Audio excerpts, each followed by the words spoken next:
Namo tassa bhagavato arahato samma sambuddhassa.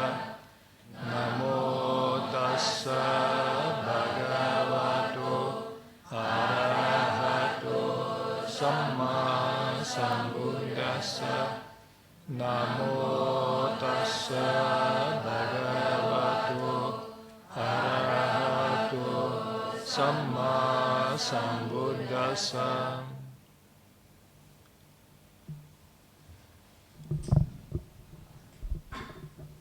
So welcome for everybody for this class. Selamat datang kepada Bapak Ibu sekalian di kelas ini. Yesterday we finished the first part of this class, which is called the root of our existence. Kemarin kita sudah memulai sesi pertama dari kelas ini yang kita beri judul sebagai akar daripada keberadaan kita. For those who are new, I should again tell again that this is the first sutta of the Majjhima Nikaya, which is called Mula Pariyaya Sutta. Untuk Bapak Ibu yang baru hadir pada kesempatan kali ini, Bante ingin mengulang sedikit bahwa materi ini berasal daripada sutta pertama dari Majjhima Nikaya, yaitu yang berjudul Mula Pariyaya Sutta. We shall tell once more what this sutta is about. Nanti akan sedikit mengulang tentang apa inti daripada sutta ini. So now, as we were told yesterday, the Mula Pariyaya Sutta deals with the most basic mental phenomena of the ordinary mind. Seperti telah disampaikan kemarin bahwa Mula Pariyaya Sutta ini membahas tentang basic fenomena batin dari batin yang biasa. So these phenomena are perception, we call it sanya in Pali language, imagination, manyana, and delight, nandi. Fenomena batin ini terbagi jadi tiga, yang kita sebut pertama sebagai sanya atau diterjemahkan sebagai persepsi, yang kedua adalah manyana atau diterjemahkan sebagai imajinasi, dan yang ketiga adalah nandi atau kita terjemahkan sebagai bersenang. So these things we experience every day in our mind. We perceive things after we try to interpret them, so by using our imagination, and then after, of course, we delight in our interpretation. Ini kita alami dalam kehidupan sehari-hari, di mana kita menangkap objek dengan persepsi kita, dan kemudian kita mencoba menginterpretasikannya, memahaminya dengan imajinasi kita, dan kemudian kita bersenang dengan interpretasi dari hasil imajinasi kita tersebut. And as we were told yesterday, imagination is so common in the mind of ordinary people. Dan seperti kita ketahui dan disampaikan kemarin, bahwa imajinasi sangatlah umum dan sering terjadi dalam batin kebanyakan orang. So we have already explained that the Mula Pariyaya Sutta deals with the most basic mental phenomena of the developed mind of Arya persons. Dan selain itu kemarin juga disampaikan bahwa Mula Pariyaya Sutta juga membahas tentang fenomena batin yang paling dasar yang dikembangkan oleh seorang Arya. These phenomena are the direct knowledge, which is abhinya, the non-imagination, which is amanyana, and non-delight, which is anandi. Fenomena dasar daripada batin seorang Arya ini terbagi tiga di sini, yaitu sebagai abhinya atau pengetahuan langsung, amanyana tanpa imajinasi, dan anandi tidak bersenang. So therefore now, if a person who meditates, he attains this direct knowledge, so he sees things as they really happen. Then he does not need imagination to see these things. Because this direct knowledge has to be acquired through observation, again and again, which studying the phenomena. So he does not need to use imagination, but observation.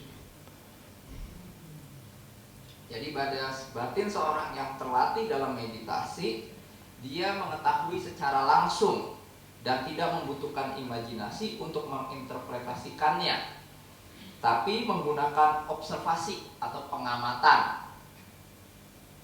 So in that case now, he does not delight because he sees the nature of this phenomena, how they are impermanent, they are suffering, and they are not self. Oleh karena melalui pengamatan langsung seperti ini, maka seorang Arya tidak bersenang di dalamnya, karena dia mengetahui sifat natural sejati daripada fenomena ini, yaitu anicca, dukkha, dan anatta. So we have already explained yesterday how the Buddha explains what are the objects which people perceive in everyday life, and how they imagine them, and how they delight in them. Jadi kemarin kita sudah membahas tentang bagaimana yang mulia Buddha menjelaskan tentang objek-objeknya, dan bagaimana orang itu menginterpretasikannya dengan imajinasi dan kemudian bersenang di dalamnya. So we have enumerated 26 objects of perception, imagination, and delight. Kita sudah mengetahui tentang 26 objek yang bisa menjadi bahan atau objek daripada persepsi, imajinasi, dan bersenang.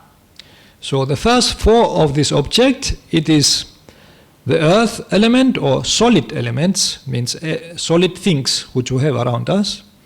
The second is water, that means liquids which we come in touch. And then after we have fire or heat, the cold element. And the fourth is the wind or the air, the gas which we come across.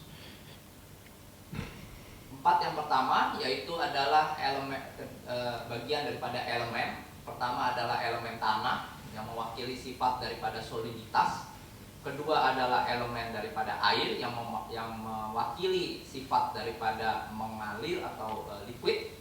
Yang ketiga adalah elemen api yang mewakili daripada panas dan dingin. Dan keempat adalah elemen angin, yaitu mewakili daripada udara atau gas. These elements are what we come in touch every day. We see, we hear, we smell, we touch. So, and then we think also about these things.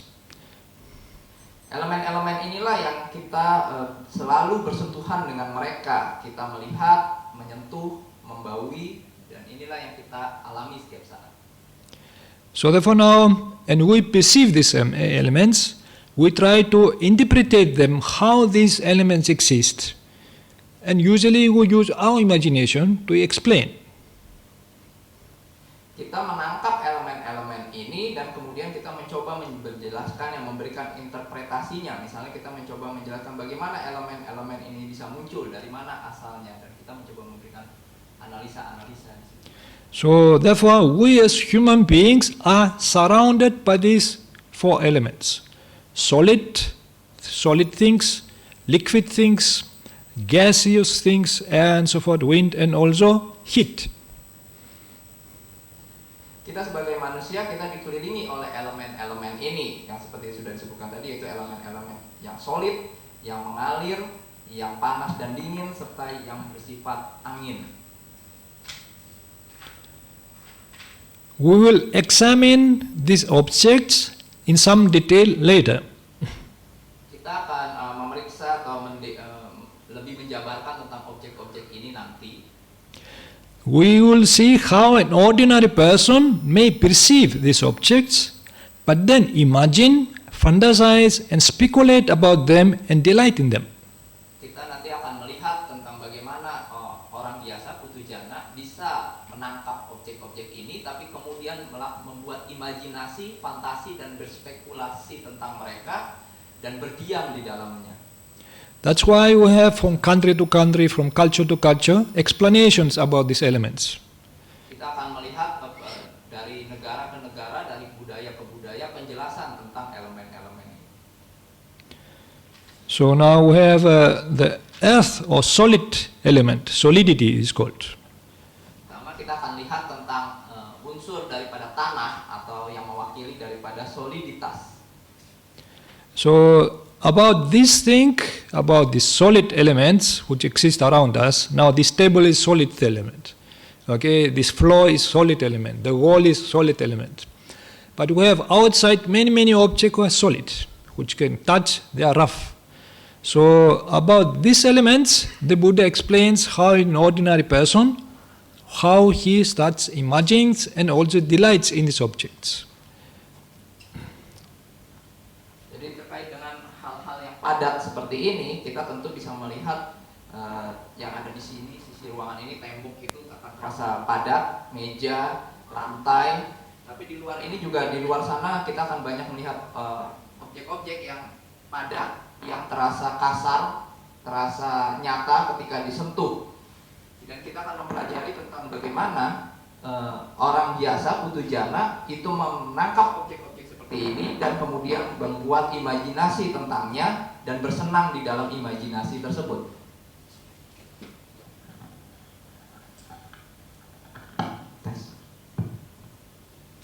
So now the Buddha explains regarding this. Yang Mulia Buddha menjelaskan terkait dengan unsur padat ini. Here an untaught ordinary person perceives earth as earth. Di sini seorang Bhikkhu jana yang tidak terlatih menangkap tanah sebagai tanah. That means earth is any solid element. He perceives it as a solid element. Jadi yang dimaksud dengan tanah di sini adalah mewakili daripada unsur padat apapun, unsur solid apapun. Having perceived earth as earth, imagines oneself as earth.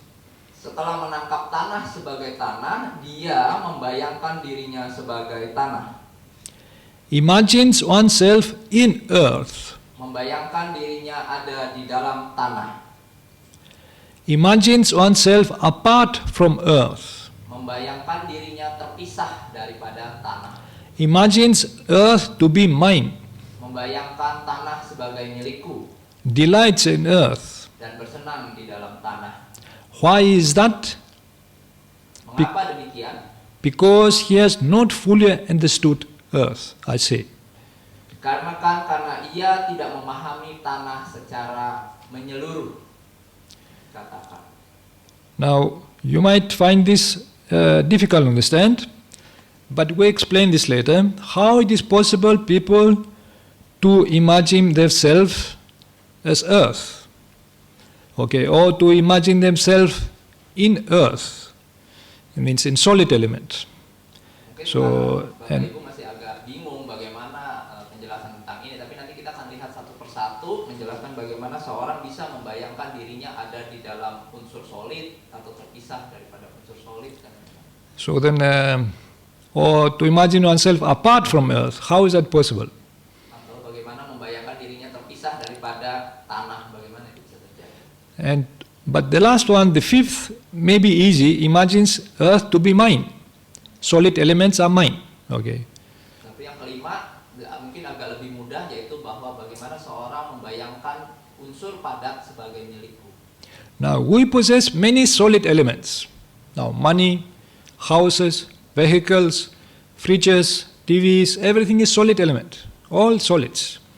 So it's very easy to understand. We think these are mine. These my possessions, all right? Dalam keseharian, dalam kehidupan sehari-hari kita memiliki banyak sekali atau berhubungan dengan banyak benda-benda solid seperti misalnya TV, uang, rumah, mobil. Nah, kita dengan mudah mengasumsikan bahwa benda-benda ini adalah milik kita. So if we think these are mine, then we delight. I have something. Kita menangkap bahwa ini atau membayangkan bahwa ini adalah, berpikir bahwa ini adalah milik kita, dan kemudian kita senang di situ. Wah, saya memiliki banyak benda. The more solid things we have, the more delight is there. Semakin banyak benda-benda solid yang kita miliki, semakin senang hati kita. So why? Because we have not understood these solid things. Mengapa demikian? Karena kita tidak memahami secara utuh tentang benda solid ini. We have not seen that these things are impermanent. Kita tidak memahami secara betul-betul bahwa benda-benda ini impermanen, tidak kekal. We have not understood that these are actually suffering, because to keep these elements, to make all this effort, you have to suffer. Kita tidak memahami bahwa benda-benda ini merupakan penderitaan, karena untuk memiliki benda-benda ini, untuk memelihara benda-benda ini, untuk mengejar benda-benda ini, kita harus siap menderita. So in that case now, what the Buddha wants to say here, it is how because of not understanding the nature of this phenomena, we imagine about them, and then we delight in them, and we get attached to these things. Jadi yang mulia Buddha ingin sampaikan di sini adalah karena kita tidak memahami tentang sifat daripada benda-benda solid ini, maka kita membayangkan tentang benda-benda ini tidak sebagaimana adanya. Kemudian kita berbahagia di dalam imajinasi kita itu dan kemudian melekat kepadanya. So here the object of perceiving, imagining and delighting is earth. Jadi di sini objek daripada apa yang kita tangkap, kita bayangkan dan kita senangi adalah tanah. This can be the external earth, that is any solid, compact, stable object such as soil, trees, rocks and or mountains. Ini bisa berarti merupakan tanah yang eksternal, dalam arti apapun yang solid, padat, stabil, seperti tanah, pohon, batuan ataupun gunung. So we have the external earth, which is any compact object like a soil. We have a mountain here, trees, all these things, rocks, and so forth. All these are what we have around us, the solid things. Jadi seperti sampaikan tadi, misalnya seperti kita lihat di gambar ini adalah contoh daripada tanah eksternal, yaitu apapun yang bersifat solid, bersifat padat, seperti ada tanah, ada pepohonan, ada batu dan ada gunung. So now for these things, people, they crave, because sometimes for to possess a land, these are land, means for to have a land, to possess it because it's solid, and so forth, they struggle all the time to possess as more land as they can. Nah, dalam terkait dengan benda-benda eksternal ini atau tanah-tanah eksternal ini, orang kadang memiliki ketamakan, keserakahan. Contoh misalnya kita lihat di situ ada tanah. Orang berpikir bahwa dia ingin memiliki tanah, berjuang untuk memiliki tanah yang semakin banyak dan banyak. So they have to have weapons to protect the land. Mereka kemudian mengembangkan senjata untuk melindungi tanah mereka.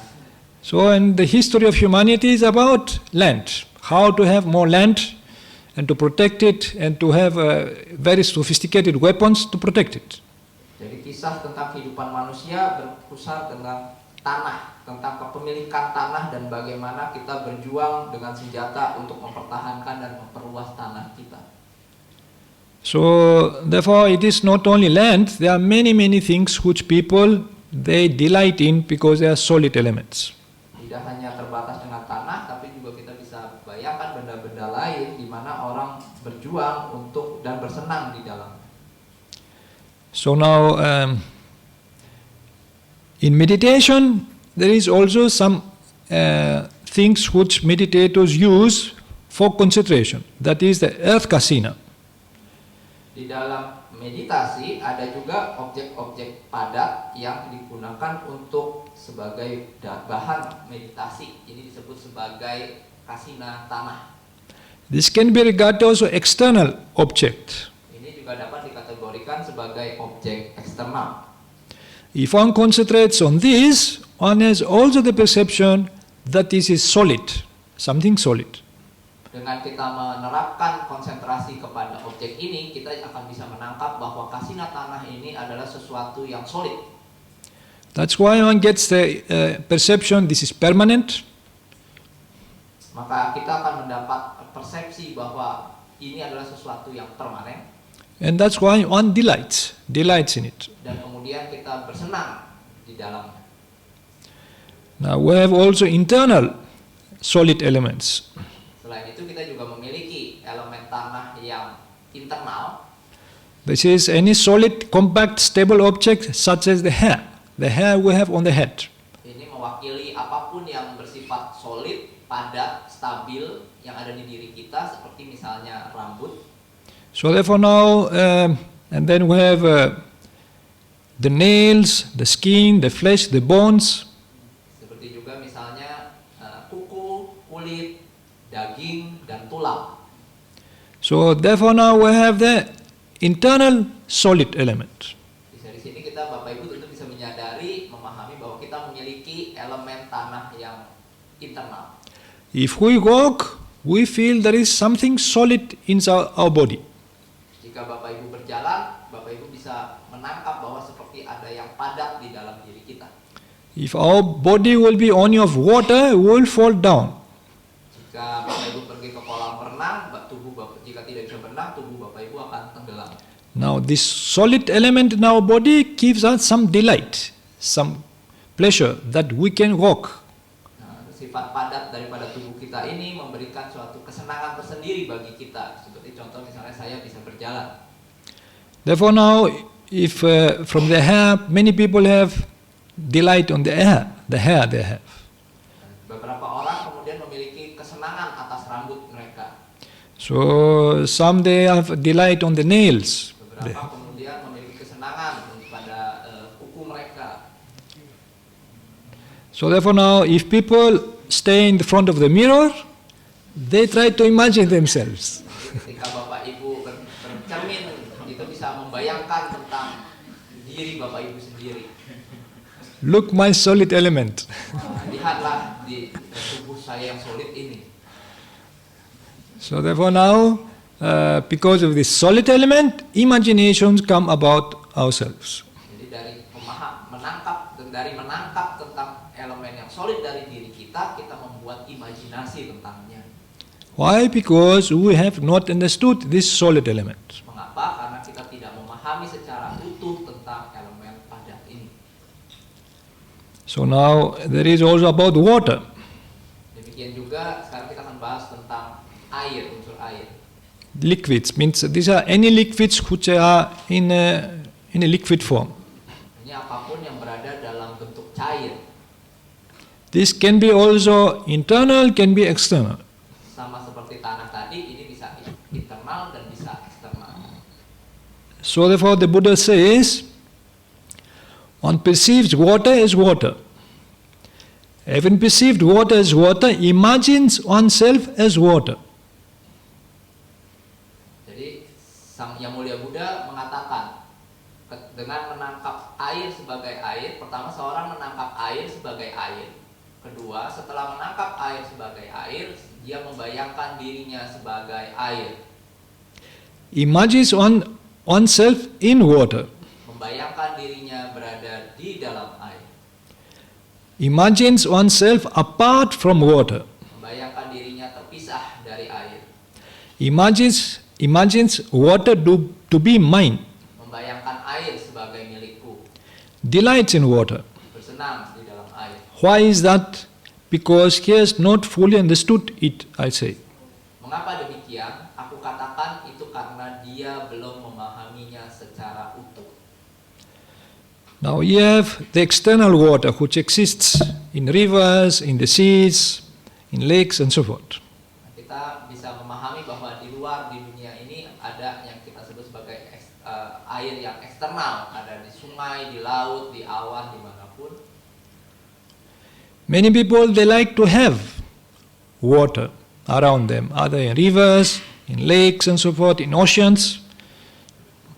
Orang kadang memiliki kesenangan untuk memiliki air di sekeliling mereka, baik itu berupa danau, sungai, lautan. In order to protect the water they possess, they have powerful weapons also in order to protect it. Dan untuk melindungi air mereka itu, mereka mengembangkan senjata untuk menjaganya. Now we have nuclear weapons to protect our seas, our oceans, our rivers and so forth. Kita mengembangkan sekarang misalnya senjata-senjata bom-bom nuklir untuk melindungi sungai-sungai kita, laut-laut kita, dan sebagainya. So there are fights, wars sometimes between country and country for the water.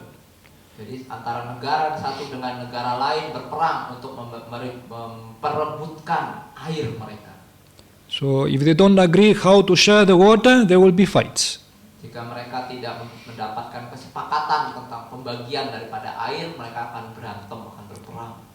So these are the external things which we have, and every day for our life water is important. But what we do it is, we try to imagine about the water, how it is produced, from where it comes, and so forth. Kita tahu bahwa air ini sangat penting bagi kita, dan kemudian kita membuat imajinasi, pemikiran, interpretasi tentang ini, dari mana air ini berasal dan sebagainya. So now this is external water, and we have internal water in our body. Tadi kita bicara tentang air yang eksternal, sekarang kita juga memiliki air yang internal. So when we are still in the mother's womb, 90% of our body is water. Ketika kita masih berupa janin di dalam rahim ibu kita, 90% dari tubuh kita terdiri dari air. When we come out of the mother's womb, 80% of our body is water. Ketika kita keluar dari rahim ibu, 80% dari tubuh kita terdiri dari air. When we are about 12 or 13 years old, 70% of our body is water. Ketika kita remaja, sekitar 70% dari tubuh kita adalah air. When we are adults, 60% of our water of our body is water. Ketika kita mencapai kedewasaan, sekitar 60% dari tubuh kita merupakan air. When we grow old, 55% of our body is water. Ketika kita menua, hanya sekitar 55% dari tubuh kita adalah air. So therefore, the body of human beings consists mostly of water. Sehingga tubuh daripada manusia terdiri dari paling banyak adalah daripada air. A 70 kilogram person, for example, has about 42 to 47 liters of water in his body. Seorang yang rata-rata sekitar 70 kilo berat badannya, sebagai contoh, memiliki sekitar 42 sampai 47 liter air di dalam tubuhnya. So if we stand on the scale and weigh ourselves, we must know that most of the kilograms we have, it is water.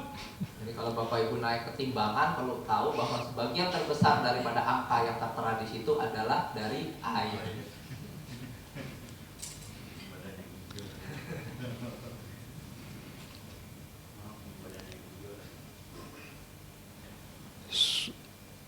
So then the next element is fire, heat. Elemen berikutnya adalah api atau panas. Then the Buddha says, he perceives fire as fire. Yang Mulia Buddha mengatakan bahwa dia menangkap api sebagai api. Having perceived fire as fire, imagines oneself as fire. Setelah menangkap api sebagai api, ia membayangkan dirinya sebagai api. Air.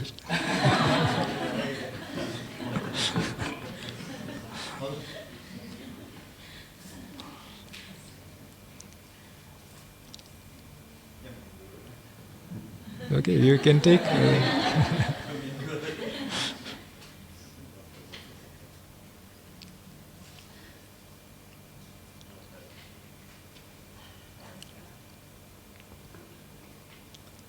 So one perceives fire as fire. Jadi kita ulang, seorang menangkap api sebagai api. Having perceived fire as fire, imagines oneself as fire. Setelah menangkap api sebagai api, dia membayangkan dirinya sebagai api. Imagines oneself in fire. Membayangkan dirinya di dalam api. Imagines oneself apart from fire. Membayangkan dirinya terpisah dari api. Imagines fire to be mine. Membayangkan api sebagai milikku. And delights in fire. Dan bersenang di dalam api. Why is that? Because he has not fully understood it, I say. Mengapa demikian? Aku katakan karena ia belum memahaminya secara utuh. So now fire, we have external fire, what is outside. For example, the sunlight, or any fire we have in the house, for example, for to cook and so forth. Jadi api sama, ada api yang eksternal seperti misalnya matahari, atau api apapun yang ada di luar, unsur-unsur panas apapun seperti misalnya di kompor. Actually, according to anthropologists, if human beings, they could not control fire, there will be no civilization.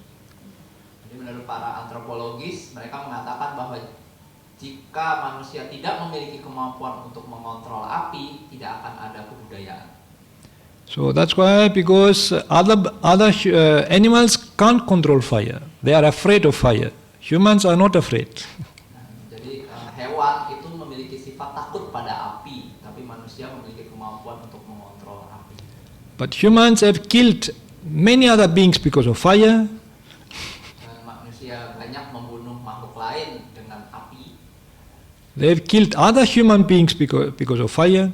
Dan juga membunuh banyak manusia lain karena api. And still kill animals and human beings because of fire. Dan sampai saat ini juga kita masih membunuh hewan atau makhluk lain dan juga sesama manusia karena api. So this is external fire. Ini merupakan api yang eksternal. We have also internal fire in our body, the heat. Dan kita memiliki api yang internal di dalam diri kita, yaitu panas tubuh. So if the heat of our body drops, then our life is in danger. Jika suhu tubuh kita itu drop, jatuh, mendadak, maka nyawa kita atau kesehatan kita itu akan terancam. That's why we have to check our temperature all the time. Mengapa kita menyadari pentingnya mengecek temperatur tubuh kita? So therefore now we have the external heat and also the internal heat. Jadi kita memiliki panas yang ada di luar dan ada panas yang ada di dalam. About this heat, we use our imagination to explain how it exists, how it operates, and so forth. Dan terhadap unsur-unsur panas ini kita membuat imajinasi tentang itu, dari mana dia berasal, bagaimana dia berproses dan sebagainya. So another element is the air element or the wind, the gas. Unsur yang berikutnya adalah unsur daripada udara, angin atau gas. So the Buddha says, one perceives air as air. Yang Mulia Buddha bersabda bahwa seorang menangkap udara sebagai udara. Having perceived air as air, imagines oneself as air. Setelah menangkap udara sebagai udara, ia membayangkan dirinya sebagai udara. Imagines oneself in air. Membayangkan dirinya di dalam udara. Imagines oneself apart from air. Membayangkan dirinya terpisah dari udara. Imagines air to be mine. Membayangkan udara sebagai milikku. Delights in air. Dan bersenang di dalam udara. Why is that? Because he has not fully understood it, I say. Mengapa demikian? Aku katakan itu karena dia belum memahaminya secara utuh. So now this not fully understood means he has not seen that this air also, fire, water, and the air are all impermanent. Because of these things we suffer. So he who has not understood it, he tries to imagine how these things happen, why they happen, how they operate, and so forth. Apa yang dimaksud tidak memahami secara utuh di sini, yaitu bahwa tidak memahami bahwa elemen-elemen ini tidak kekal, rentan terhadap perubahan. Karena itu kita menderita. Karena tidak memahami, maka kita mencoba berimajinasi untuk menjelaskan tentang elemen-elemen ini, dari mana mereka berasal, bagaimana mereka bekerja, dan sebagainya. So we have the external wind element, this air element. Kita memiliki unsur angin yang ada di luar. And we have the internal wind element. Dan kita memiliki unsur angin yang ada di dalam. So therefore we need this air for our existence. Kita membutuhkan udara ini untuk keberlangsungan kita. In our body, for example, 10% is hydrogen, 18% is carbon dioxide, 65% is oxygen, and only 3% is nitrogen. Di dalam tubuh kita misalnya kalau kita teliti, itu ada hidrogen 10%, ada karbon dioksida 18%, ada oksigen 65%, dan ada 3% nitrogen. So now if we are even 1 minute or 1.5 minute without oxygen, that means we die. Bapak Ibu tentu memahami bahwa hanya beberapa menit saja jika kita tidak mendapatkan asupan oksigen, tentu nyawa kita akan dalam keadaan bahaya. Now, without water, we might survive maybe for 5 days. Tanpa air kita mungkin masih bisa bertahan sekitar 4-5 hari. Then we die. Sebelum akhirnya kita mati. Without solid food, maybe 7, 8, 9 or 10 days, then we die. Tanpa makanan padat mungkin sekitar 7, 8, 10 hari sebelum akhirnya kita mati. But without air, without oxygen, even 1 minute, 1.5 minute, that means death. Tapi jika tanpa oksigen mungkin bisa saja beberapa menit saja kita tidak akan bisa bertahan. So that is not the thing. Now the thing is what the Buddha wants to show here. It is how we perceive these things, how we perceive these solid elements, liquid elements, and also air, the heat element. Tapi bukan itu inti permasalahannya. Yang mulia Buddha ingin sampaikan di sini adalah bagaimana kita menangkap, kita mempersepsikan tentang elemen-elemen ini. Do we understand them? Apakah kita memahami mereka? Do we understand them as they really are, or we use our imagination to understand them? Apakah kita memahami mereka sebagaimana adanya, atau kita menggunakan imajinasi kita untuk memahami mereka? Now, most of the people, if they want to interpret these things, from ancient times they use the imagination to interpret it, because they have no tools, not a systematic knowledge to understand these elements. Nah, bagi kebanyakan orang dari kebudayaan sejak zaman dulu, ketika ingin memahami tentang ini, ingin menginterpretasikan tentang ini, mereka menggunakan imajinasi mereka. Karena apa? Karena mereka tidak memiliki alat, tidak memiliki skema sistematis untuk memahami elemen-elemen ini. Now we have seen that only about 200-300 years now, scientists they try to explain this phenomenon. Baru sekitar 200-300 tahun ini pendekatan saintifik mencoba menjelaskan tentang fenomena ini. And they use what? Observation. Dan apa yang para saintis gunakan atau metode pendekatan yang para saintis gunakan yaitu observasi, pengamatan. This means a systematic study to understand this phenomenon. Yaitu adalah pembelajaran secara sistematis terhadap fenomena ini. And they have understood a lot. Dan berkat pendekatan inilah baru mereka bisa memahami banyak. Something similar did the Buddha 2,500 years ago. Sebenarnya hal yang sama dilakukan oleh Yang Mulia Buddha sekitar 2.600 tahun yang lalu. He used the method, a scientific method of observation. Beliau menggunakan pendekatan saintifik yaitu berupa pengamatan. That's why in other suttas he teaches how to observe this phenomena systematically, methodically, in order to understand them. Karena itu di sutta yang lain Yang Mulia Buddha juga memberikan teknik, cara bagaimana kita bisa mengamati secara sistematis elemen-elemen ini dan memahami. If one does not use the method of observation, he uses the method of imagination.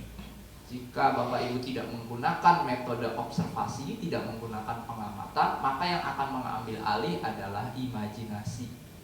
And this is what mostly the people use, the method of imagination. Dan inilah yang kebanyakan orang selalu pergunakan, metode imajinasi.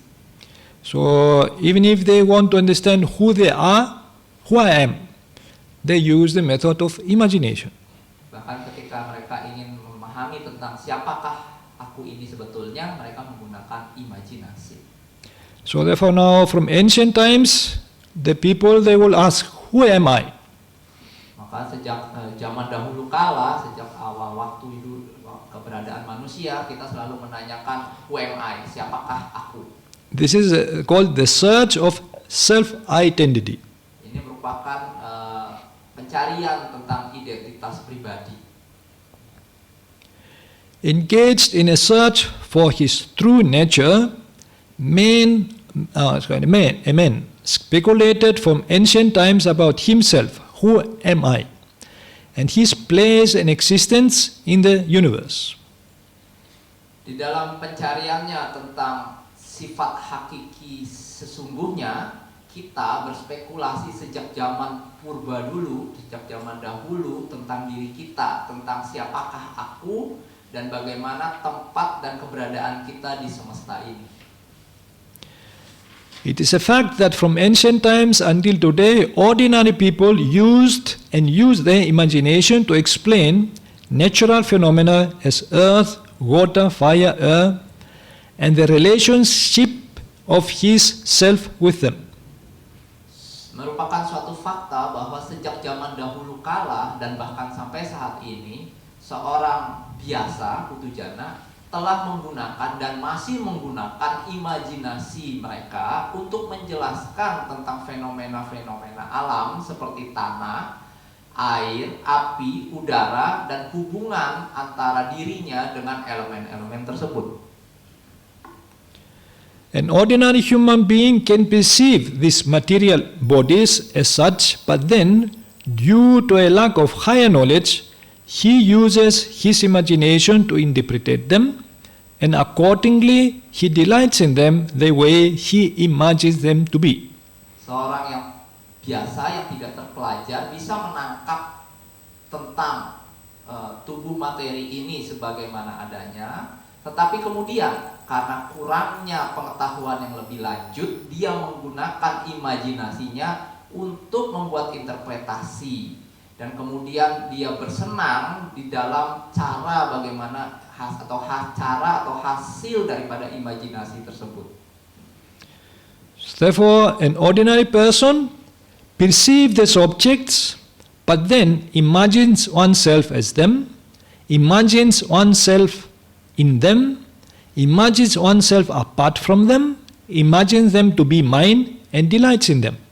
Karena itu seorang yang tidak terpelajar itu akan menangkap suatu objek, tetapi kemudian membayangkan dirinya sebagai objek tersebut, atau membayangkan dirinya ada di dalam objek tersebut, atau membayangkan dirinya terpisah daripada objek tersebut, atau membayangkan di objek tersebut sebagai miliknya, dan kemudian bersenang di situ.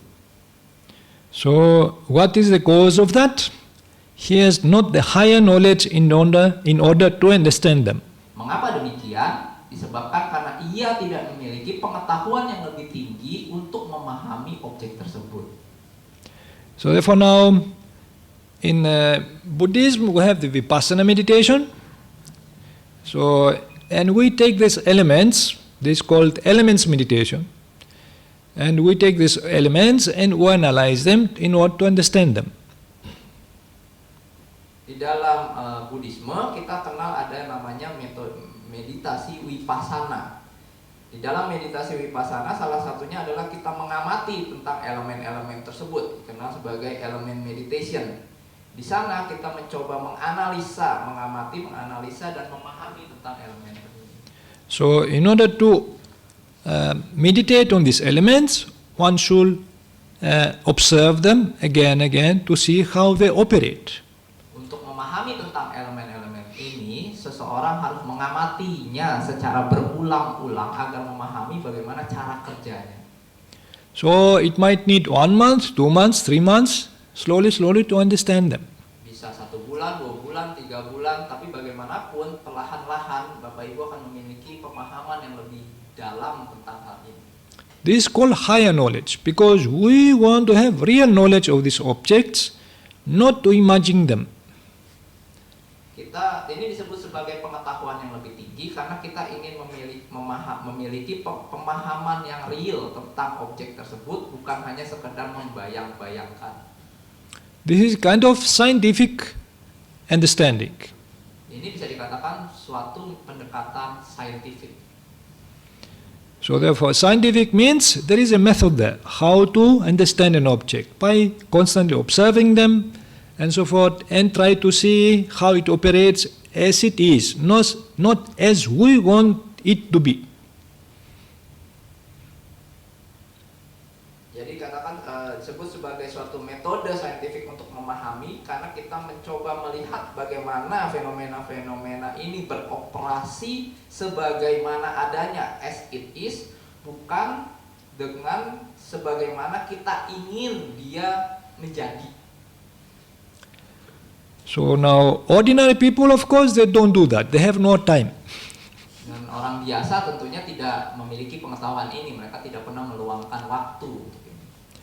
In order to describe and explain the natural events, the elements of nature and the celestial bodies around him, man used his imagination and began from ancient times to construct and make myths, to personify and deify material bodies such as the earth, water, fire and air. Dalam rangka untuk menjelaskan dan menggambarkan peristiwa-peristiwa alam ataupun elemen-elemen alam ataupun benda-benda semesta yang ada di sekelilingnya, manusia sejak zaman dahulu kala menggunakan imajinasinya untuk membangun dan membuat mitos yang memberikan personifikasi dan mendewakan benda-benda material atau unsur-unsur material seperti misalnya tanah, air, api, dan udara. Therefore, people they have made many theories, many mythologies. Maybe Indian mythology, we have Chinese mythology, we have Greek mythology, Roman mythology, Egyptian mythology. So, and all the mythologies for to understand this universe or the world we are living in. Tentu kita tahu bahwa dalam kebudayaan memiliki mitologi-mitologi tersendiri, seperti misalnya India punya mitologi sendiri, China, Yunani, Romawi, Mesir, yaitu mitologi tentang bagaimana semesta ini bisa ada. And we still use this mythology today. Sampai saat ini kita masih kenal dan masih pergunakan mitologi-mitologi ini. Accordingly, we will see that it is through a cognitive process of sense organs and sense objects that we perceive the world and then give it different meanings. Dan di sini kita akan melihat bahwa melalui proses kognitif, suatu proses kognitif dari indera-indera kita dan adanya objek daripada yang bisa diindera, maka kita menangkap, membentuk dunia ini dan kemudian memberinya makna yang berbeda-beda. Here are the sense organs and the sense object we use to experience the world. Bante akan menjelaskan tentang alat indera dan objek indera yang kita pergunakan untuk membentuk pengalaman kita tentang dunia. Now we have sense organs. Kita memiliki alat indera. We have the eye, the ear, the nose, the tongue, the body, and also the mind. The mind is also an organ.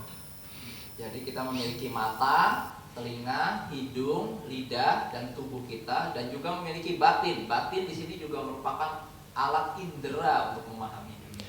And we have also sense objects, like for example, visual objects, sound, smell, taste, tangibles, and ideas also. Kita memiliki objek indera, yaitu misalnya mata adalah objek-objek visual, memiliki suara, bauan, rasa, sentuhan, dan untuk batin yang disebut sebagai idea atau dhamma.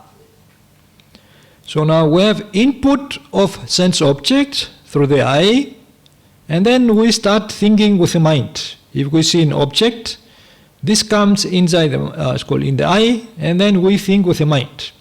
Sounds through the ear, we think about with the mind. Smells, input through the nose, and then we think about with the mind. Tastes, input through the tongue, and we think about with the mind. And tangibles, input through the body, and we think with the mind. And here with the mind, we produce also ideas. Jadi ketika objek bentuk bertemu dengan mata, maka kemudian kita akan memikirkannya atau memahaminya, menginterpretasinya di dalam batin kita. Ketika suara bertemu dengan telinga kita, kita kemudian menginterpretasikannya di dalam batin kita. Ketika bau-bauan bertemu dengan hidung kita, maka kemudian kita memahaminya di dalam batin kita. Ketika rasa bersentuhan dengan lidah kita, kita memahaminya di dalam batin kita. Ketika sentuhan bertemu dengan tubuh kita, kita memahaminya di dalam batin kita. Dan dari batin kita itulah kita kemudian membuat interpretasi-interpretasi, membuat ide-ide akan objek-objek itu.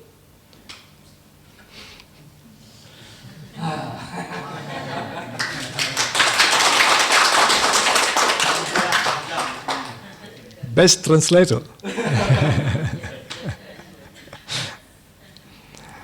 So, and then everything boils inside the mind. Jadi semua bermunculan dari batin kita. Therefore, there is input in our mind, then is output, means ideas. Karena ada input kepada batin kita, maka akan ada output, yaitu tentang ide-ide, tentang bayangan-bayangan.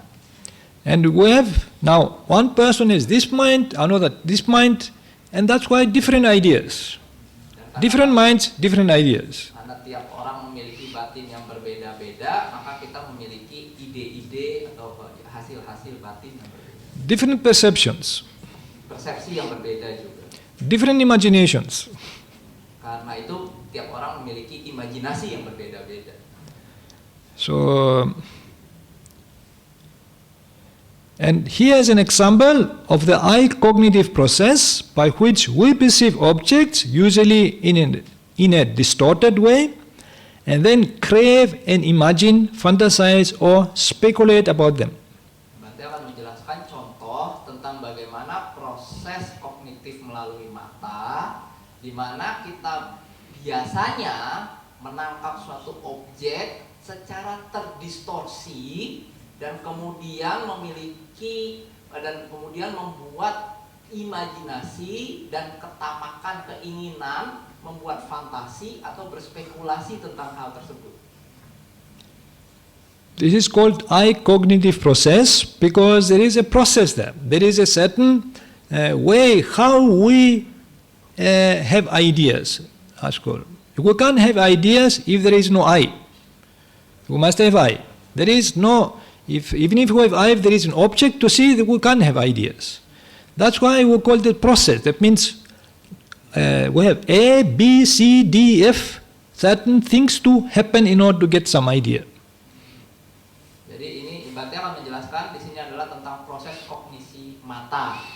Kenapa disebut sebagai proses? Yaitu menjelaskan tentang bagaimana kita bisa mengenali suatu objek visual.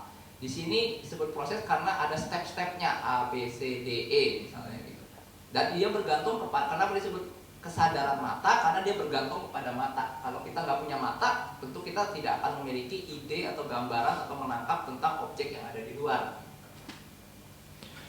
So now this process is explained by the Buddha in another sutta, but I will explain it here.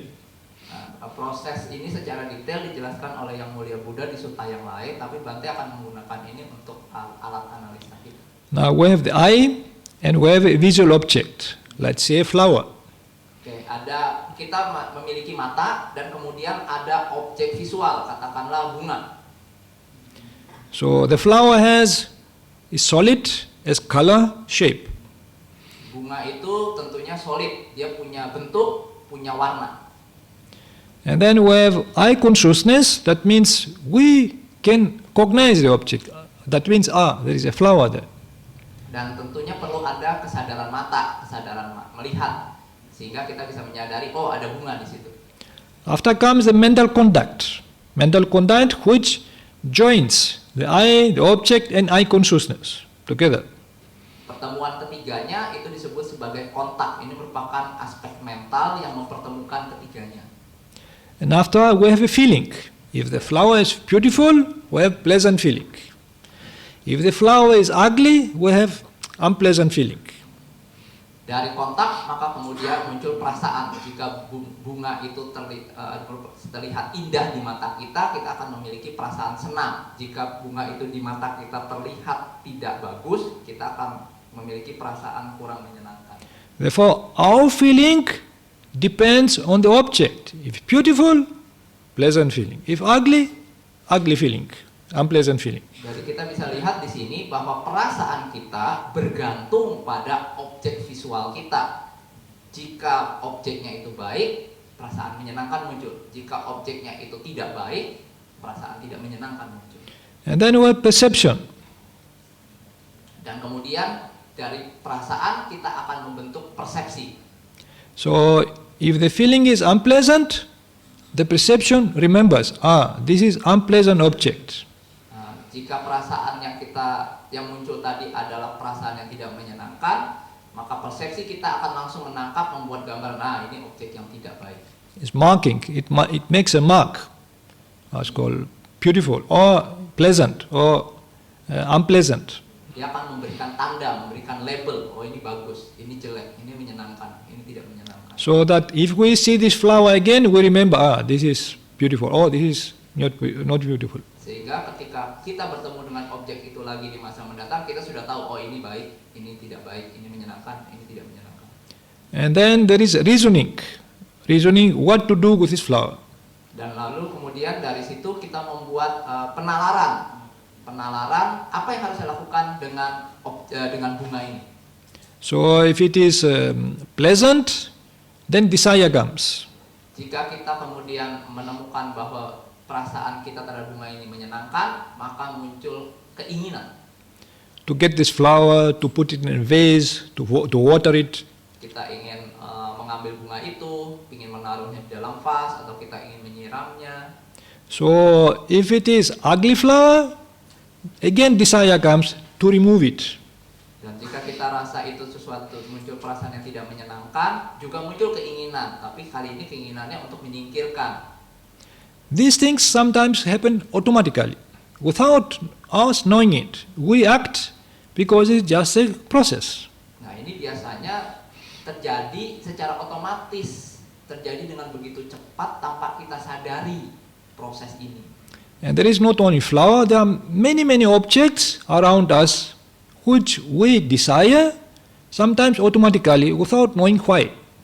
Jadi dalam kehidupan sehari-hari tentu Bapak Ibu juga sering menyadari bahwa kita seringkali muncul objek-objek yang membuat keinginan kita tiba-tiba muncul tanpa kita menyadari kenapa, atau bahkan tanpa sempat tahu bagaimana cara kerjanya. One reason is because we don't understand this process. Salah satu alasannya adalah karena Bapak Ibu belum memahami proses ini. And another thing, we don't understand the nature of these objects also. Yang kedua adalah karena Bapak Ibu tidak memahami sifat sejati daripada objek itu. Now we see a flower, this is solid element, solid. We don't understand the nature of the solid element. Bapak Ibu melihat ini sebagai suatu benda yang padat, solid, menyenangkan, tapi Bapak Ibu tidak memahami sifat sejati daripada elemen solid itu. That's why desire comes and the rest. Karena itulah maka keinginan muncul dan seterusnya terjadi.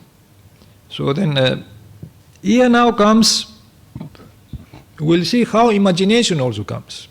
Jadi Bapak Ibu bisa lihat ketika keinginan datang, disitulah imajinasi kemudian muncul. Now according to this Mula Pariyaya Sutta, the Buddha explained that everything starts from perception. In order to get imagination, it starts from perception. Jadi di dalam Mula Pariyaya Sutta, yang Mulia Buddha mengatakan bahwa awal daripada semua imajinasi itu bermula daripada persepsi Bapak Ibu. Therefore we have this called illusion of perception. Ada yang disebut sebagai ilusi daripada persepsi, atau ilusi yang dibuat oleh persepsi. Now about the flower, if the perception says this flower it is permanent, it is pleasurable, so then we have this kind of illusion of perception that this flower is going to last for a long time. It will give us real happiness and we long for it, we desire it. Seperti contoh tadi, jika Bapak Ibu kemudian menangkap bunga itu sebagai benda solid yang menyenangkan, ilusi dibangun oleh persepsi Bapak Ibu dengan mengatakan bahwa misalnya bunga ini akan berlangsung untuk selamanya. Jika saya memperoleh bunga ini, maka saya akan berbahagia untuk selamanya. So then we have illusion of thought. Then we think that yes, this is permanent, this is real pleasant thing and so forth. We try to have it. Dan kemudian maka melakukan penalaran. Dengan penalaran Bapak Ibu memperkuat ke dalam diri Bapak Ibu, iya benda ini sangat menyenangkan, memberikan alasan-alasan bahwa iya saya ingin memiliki, yang membuat Bapak Ibu tambah ingin memiliki bunga tersebut. And then we have also illusion of use, where actually imagination also comes. Dan barulah setelah itu Bapak Ibu kemudian terjadi ilusi yang disebabkan oleh pandangan salah, dan di titik inilah juga imajinasi muncul. Imagination means here many things. How we imagine. For example, we imagine who made this flower. Who made this flower? Why it's so beautiful? Oke, imajinasi ini bisa macam-macam. Contohnya misalnya siapa sih yang membuat bunga ini? Kenapa bunga ini sangat indah ya? Is a God, an angel who made this flower? Apakah mungkin Tuhan, apakah mungkin malaikat, mungkin dewa yang membuat bunga indah ini? So maybe a spirit. Atau mungkin roh-roh tertentu. So then, therefore now imagination starting coming about these things. Nah, disinilah mulai bermunculanlah imajinasi tentang bunga tersebut. So this is just a explanation. We will very brief explanation, but we go later to explain these things more, how these things happen. I will give more examples about what means imagination in this case. Jadi untuk pada pertemuan kali ini kita Bante hanya akan memberikan penjelasan ringkas saja. Nanti pada pertemuan-pertemuan berikutnya akan lebih dielaborasi lebih lanjut. So now before going to more details, I want to give the background of this sutta to tell you why the Buddha has preached this sutta. Sebelum kita masuk kepada penjelasan yang lebih detail, Bante ingin memberikan dulu latar belakang tentang sutta ini, mengapa Yang Mulia Buddha sampai perlu membabarkan tentang khotbah ini. What was the occasion why he preached this sutta? Karena kejadian apa sehingga sampai khotbah ini sampai diucapkan. Now he spoke in other suttas also about imagination, about perception and so forth, but in this sutta he gives more the psychological explanation how we perceive these objects around us, like solid elements and other elements around us. Banyak sutta-sutta lain juga yang membahas tentang topik yang senada, tapi hanya di dalam sutta inilah Yang Mulia Buddha memberikan penjelasan yang detail tentang bagaimana batin berproses membuat pandangan-pandangan atau imajinasi-imajinasi tentang objek-objek yang bersentuhan dengan kita. Therefore, we are going to see the background of this sutta. Karena itu kita akan menelaah latar belakang daripada sutta ini. Before, however, we are going to give a psychological explanation of the sutta. It is good to give its background in order to understand it better. Baik, sebelum kita memahami penjelasan proses psikologi yang ada nanti akan dijelaskan detail di sutta ini, akan sangat baik bila Bante menjelaskan dulu kepada Bapak Ibu latar belakang dari sutta ini agar bisa memahaminya lebih baik. Now, the story of the background, it is given in the commentary of the sutta. Nah, penjelasan latar belakang ini diberikan oleh kitab komentar. So the background is the original audience of the sutta were 500 monks who before the ordination were Brahmins and masters of the three Vedas. Jadi audiens daripada ketika sutta ini dibabarkan dikatakan adalah 500 bhikkhu yang sebelum ditabiskan ke dalam sangga yang mulia Buddha merupakan brahmana dan ahli dalam 3 Weda. Now here is a photograph of some Brahmins Ini adalah foto in India. contoh daripada para brahmana yang ada di India sampai sekarang. No, the Brahmins were priests. They are priests in India. Para brahmana ini merupakan pandita ya di India. So, and the holy books, they were the three Vedas. Kitab suci mereka adalah yang disebut sebagai 3 Weda.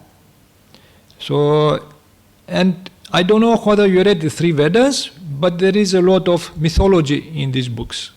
Dan saya tidak tahu apakah Bapak Ibu ada yang familiar dengan kitab-kitab Weda, tapi di dalam Weda ini banyak mitologi-mitologi. So, and Brahmins used to learn these books by heart and make a lot of rituals and worship the gods inside which has been described in these three Vedas. Jadi para brahmana ini mempelajari dan memahami di luar kepala daripada kitab-kitab Weda ini, dan mereka membuat banyak ritual, membuat banyak persembahan untuk sesuai dengan tata cara yang ada di Weda. So some monks who were Brahmins before, after they renounce Brahmanhood, they caste, and they become monks, Buddhist monks. Jadi dalam latar belakang sutta ini, mereka yang para bhikkhu tadi sebelumnya adalah para brahmana ini yang kemudian meninggalkan kehidupan brahmana mereka, kasta brahmana mereka, dan kemudian bergabung dalam sangga yang mulia Buddha. So, but they did not give up their own ideas about this Vedic knowledge.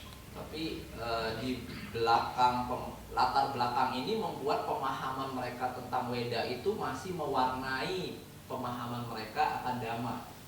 After they become monks, they learn many things about the Buddha's teaching.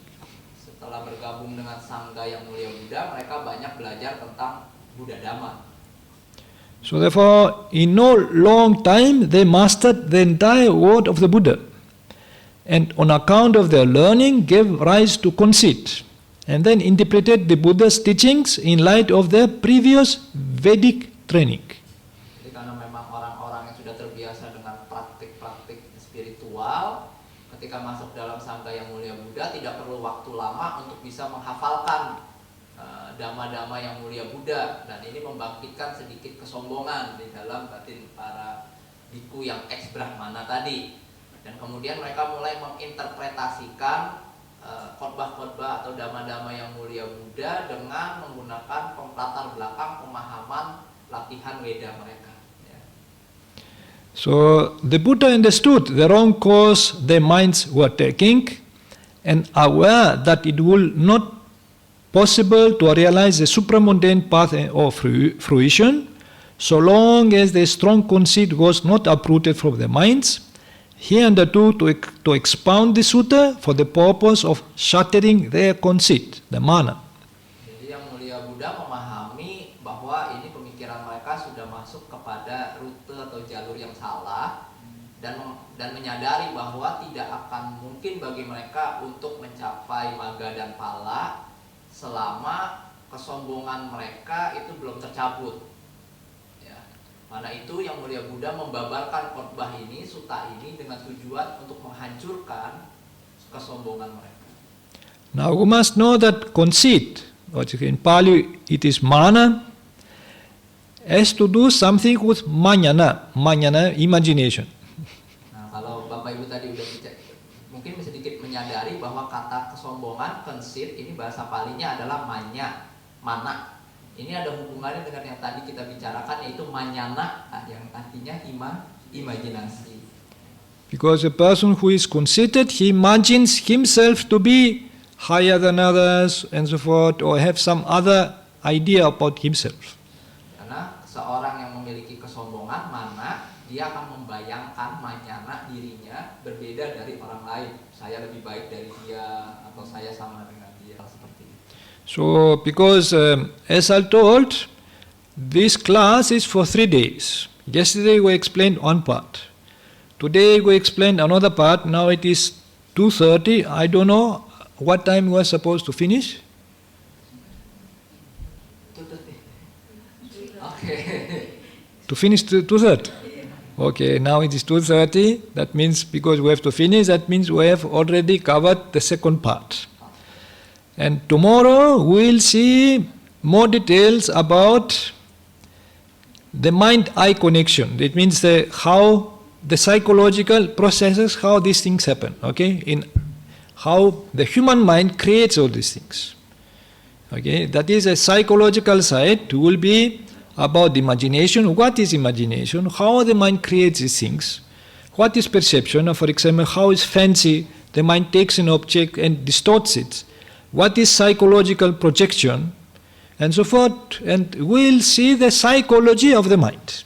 Tomorrow will be that part of the class. Therefore, now today we'll finish up to this point here. And because the time is finished, so then we'll go to the next part of the class, which is today about question and answer. So if there are any questions, you can ask, and any strange things, you can ask. You try to even if you don't think something, you try to imagine something to ask. Baik, jadi ini merupakan lagi ya, sesi pertama kemarin udah menjadikan pendahuluan.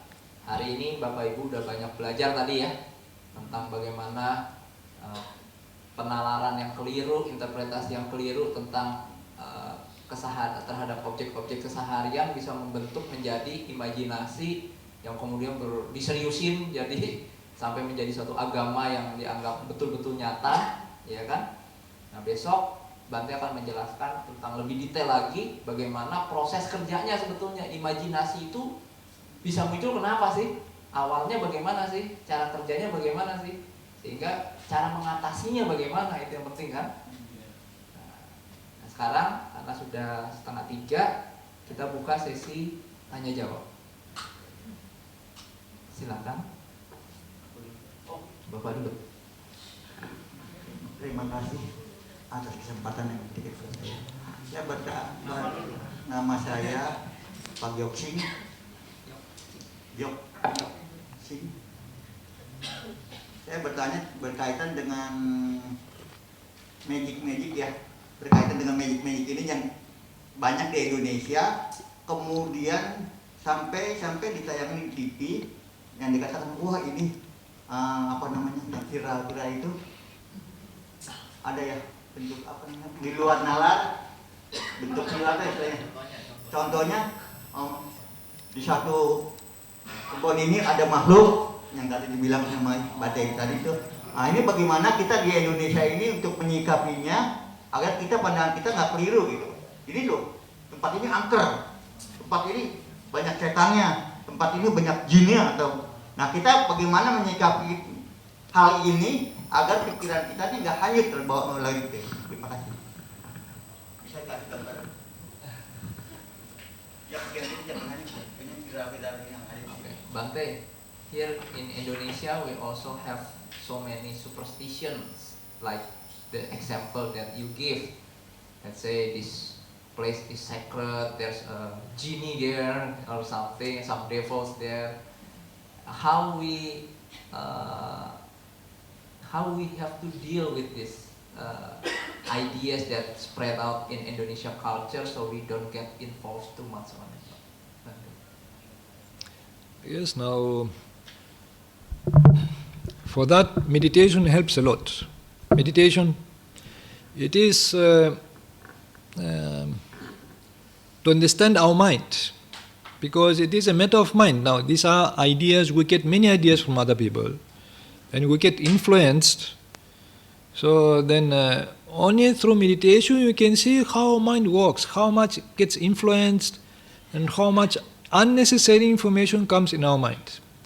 So in this way, that is the only means to observe what is going in our mind, so to understand also how we perceive these things and how we can overcome this kind of superstitions.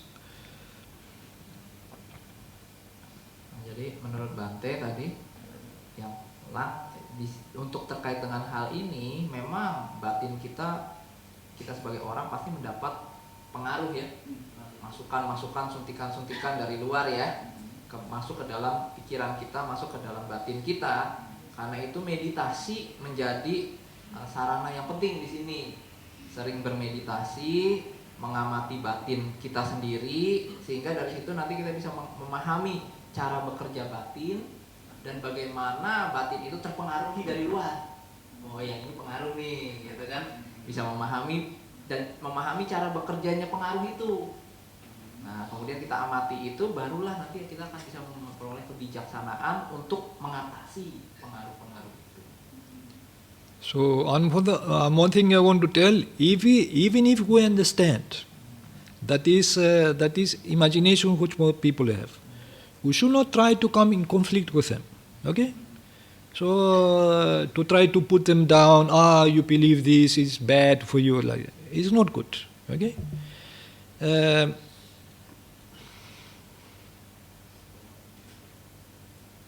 You must have compassion for them.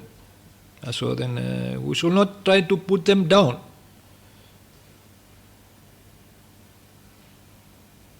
Okay. Juga Bante berpesan bahwa ketika bertemu dengan orang-orang yang seperti ini, selalu pegang compassion, welas asih ya. Dalam arti kita tidak mengecilkan mereka, tahayul gitu ya, istilahnya kan, mengecilkan mereka, kita bikin mereka down gitu ya, direndahkan, diremehkan gitu ya. Tidak perlu, tetapi ya tetap berpegang pada batin yang welas asih. Now I will give an example. Now many people they think now the sun rises, the sun sets. That means the sun goes up, so it goes down. Now scientists they know that is wrong. Okay? The sun never rises, never sets. It is actually the earth which stands. And it is the earth who moves, it is not the sun. So, but although this is the truth, if one knows the truth, he does not try to put other people down who believe that the sun rises and so.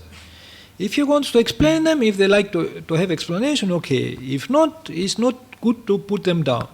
In the same way, if people they believe he is a spirit, he is a deva in this tree and so forth, okay, let him believe. So then, we should not try to put them down and so forth. Only if they know to try to have some explanation from us, we can give them explanation.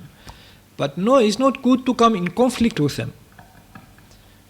Jadi kembali kalau mereka ingin bertanya, ya kita bisa coba berikan penjelasan. Tapi kalau tidak, ya kita tidak usah istilahnya mengkonfrontir mereka gitu ya, merendahkan mereka. Sebagai contoh tadi Bante berikan sebagai ilmuwan sekarang mungkin kita sering berpikir bahwa matahari itu terbit di timur, tenggelam di barat gitu ya. Tapi kalau kita belajar fisika atau sebagai ilmuwan, kita tahu bahwa sebenarnya nggak ada cerita matahari terbit di timur, tenggelam di barat. Yang ada adalah bumi yang berputar di porosnya, kan begitu. Tapi kan bukan berarti kalau kemudian ada orang yang bilang matahari bentar lagi tenggelam di barat, kemudian kita sibuk, wah itu mah kamu ngaco, salah gitu kan, ribet juga begitu ya, ribet juga gitu ya. Jadi ya sudah, tapi kalau mereka mencoba mencari penjelasan, nah baru kita coba sampaikan penjelasannya seperti yang tadi Bante sampaikan proses kerjanya. Oke? Berkaitan gini ya, terus terang aja, berkaitan dengan itu juga. Di Indonesia ini paling banyak nih, maaf, dukun-dukun santet, magic gitu ya. Terus aja berkaitan dengan ini juga kan. Kita kebanyakan terus aja terhipnotis atau terpengaruh gitu ya dengan hal-hal seperti ini, sehingga kita berapa udah takut, wah kena magic di situ. Atau ada juga orang yang kena masuk paku gitu ya, entah jalannya dari mana, tak tahu paku aja masuk ke dalam perut gitu. Karena kan muncul di pernah sih saya. Makan paku apa itu ya? Dapat paku masuk ke dalam perut gitu. Aku juga apa dokternya sendiri kan prosesnya sendiri. Ada gitu apa namanya gambaran seperti itu ada gitu. Nah ini bagaimana gitu di Indonesia menghadapi mistis-mistis seperti ini agar kita nih jadi nyikapinya caranya apa bijak gitu, nggak terlalu anyut ya, wah karena di Indonesia banyak mistik-mistik itu, ada banyak jin-jin, setan-setan, hantu-hantu dan lain sebagainya tuh yang mempengaruhi kita yang masih yang putu jana ini. Nah jadi bagaimana nyikapinya ini gitu? In Indonesia there's some strong belief about black magic, Bante. How we as a Buddhist understand about black magic? Because the brother said just saw a photograph, X-ray that some people's stomach filled with nails and stones maybe because some witchcraft things. How to deal with it? Yes, we have to deal it with not with black magic. We have to deal it with white magic. So in Buddhism there is white magic. What is white magic? It is metta meditation. With metta it is called, it is now with black magic we want to do something harm to other people. With metta meditation we want to do something good. That's why the Buddha tells, conquer other people with goodness. That's called with good thoughts, with good actions. So and with metta meditation we wish what other people not to be with enmity, hatred, hate, and anger, and ill will. So we wish these people, it's called other people to to be free of these things, of these evil intentions. In this way, we can protect ourselves, we can protect other people also, through metta meditation. So then, and also the Buddha says that he who practices metta meditation, evil spirits can't harm such a person. So he can protect other people also from evil spirits. So in this way now, this is white magic in Buddhism. Jadi kata Bante, kalau banyak black magic, maka Bapak Ibu harus berlatih white magic. Yaitu apa? Yang disebut sebagai meditasi cinta kasih atau metta ya. Nah, dikatakan di suta-suta bahwa ketika kita melatih metta, itu roh-roh jahat tidak bisa mengganggu kita ya. Ya, bahkan kita malah tidak hanya melindungi diri kita dari black magic atau energi-energi atau apa itu ya, keinginan-keinginan untuk menyakiti, merugikan orang, menghancurkan orang. Tapi dengan metta kita mengembangkan batin, semoga kiranya hal-hal yang negatif seperti itu bisa hilang baik di diri kita maupun di orang-orang yang ada di sekeliling kita. Nah, jadi ketika itu kita dilakukan, kita tidak hanya melindungi diri kita sendiri, tapi juga kita melindungi orang lain. Tidak hanya membantu diri kita, tapi juga kita membantu orang lain. Aman? Lagi. Berkaitan dengan hal ini, terutama di Atanatia dan Dajagasutta itu dijelasin sekali gitu, gamblang tentang itu black magic itu. Awal-awalnya latar belakang di Buddhis ini, sebelum di Buddhis ya mungkin ada dewa, sebelum orang adat sang Buddha ini ada dewa istilahnya, yang satu melanggar sila, dia 5 sila, yang satu patuh sama 5 sila. Nah kemudian yang melanggar ini sama-sama menghadap sang Buddha, kemudian sang Buddha baru memberikan penjelasan kepada Atanatia itu, kepada sang Buddha gitu. Dewanya dewa apa ya, yang dalam 4 dewa ini salah satu dewa yang mau memberikan Bante, baca pada ini untuk para biku agar di hutan ini biku ini aman gitu. Itu Atanatia dan Dajagasutta itu para dewa perang dengan itu Asura. Nah disinilah makanya aku bilang tadi black magic itu berperannya dari situ awal latar belakangnya gitu. Nah menurut Bante bagaimana gitu? 2 hal sutta ini tadi. Oke, yang pertama Atanatia. Dan yang kedua Dajagasutta. Dajagasutta, yes. Yeah, I know the sutta. Yeah. So how the brother said that based on that 2 sutta, that's where black magic comes from. Is it? Di Atanatia. Yeah. Does not, yes, Atanatia, Dajagasutta. What? Dewa dengan Asura ini perang, awal itu latar belakangnya itu perang gitu. In the Dajagasutta, the Dewa and the Asura are warring each other. Yeah. And that's where that in the Buddhist tradition there's also black magic. Is it true? No. This sutta explains, the Buddha gives an example that there was one time fight between Suras and Asuras. And then the Sakradeva told the Devas, if you are afraid to go to the battle, look in my banner, then your fear will go away. You can win the battle. So if you don't look in my banner, look to my assistant's banner, which is, he told the names of the assistants like that. Pajapati and so forth, look in that banner. If you look in the banner, that means the flag. They have flags, no, in the war. If you look in this flag, then your fear will go away. So then you can battle, fight, and so forth, win the battle.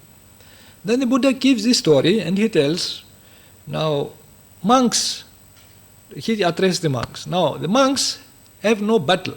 They have not go to the battle. But usually they go in the forest.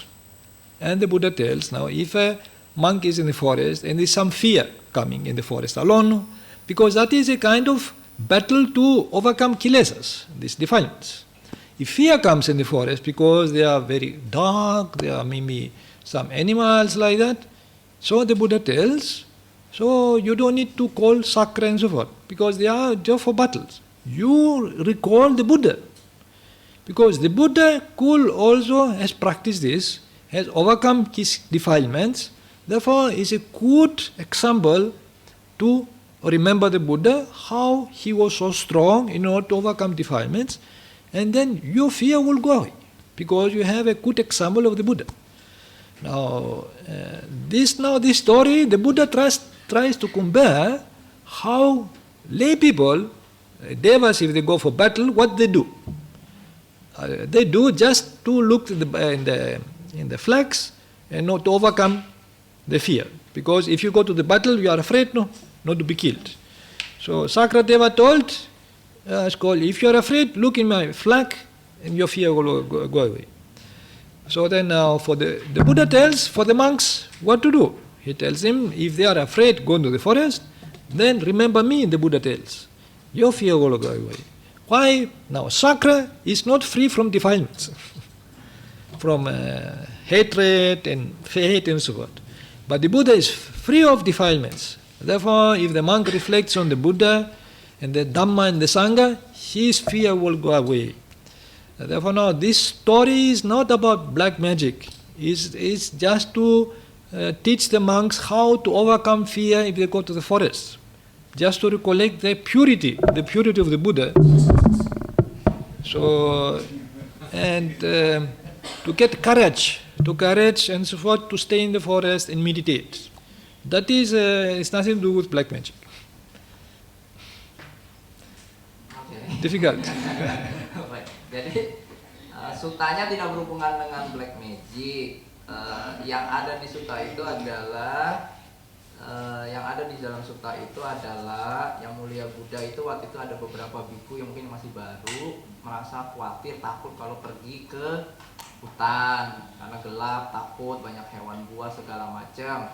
Lalu kemudian yang mulia Buddha memberikan cerita tentang bagaimana ketika Saka itu berperang dengan Asura, dia menyatakan kepada bala tentaranya, kalau kamu takut, lihatlah panji-panjiku, katanya kan begitu.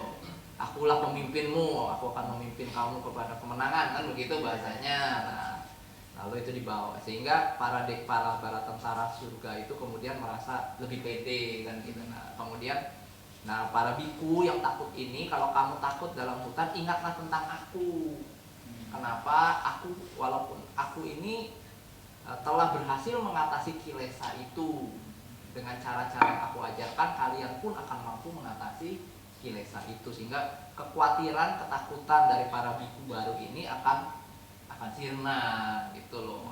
Bahkan Saka yang masih dipenuhi oleh kilesa, masih ada loba, dosa, moha, mampu menghilangkan rasa takut para bala tentaranya.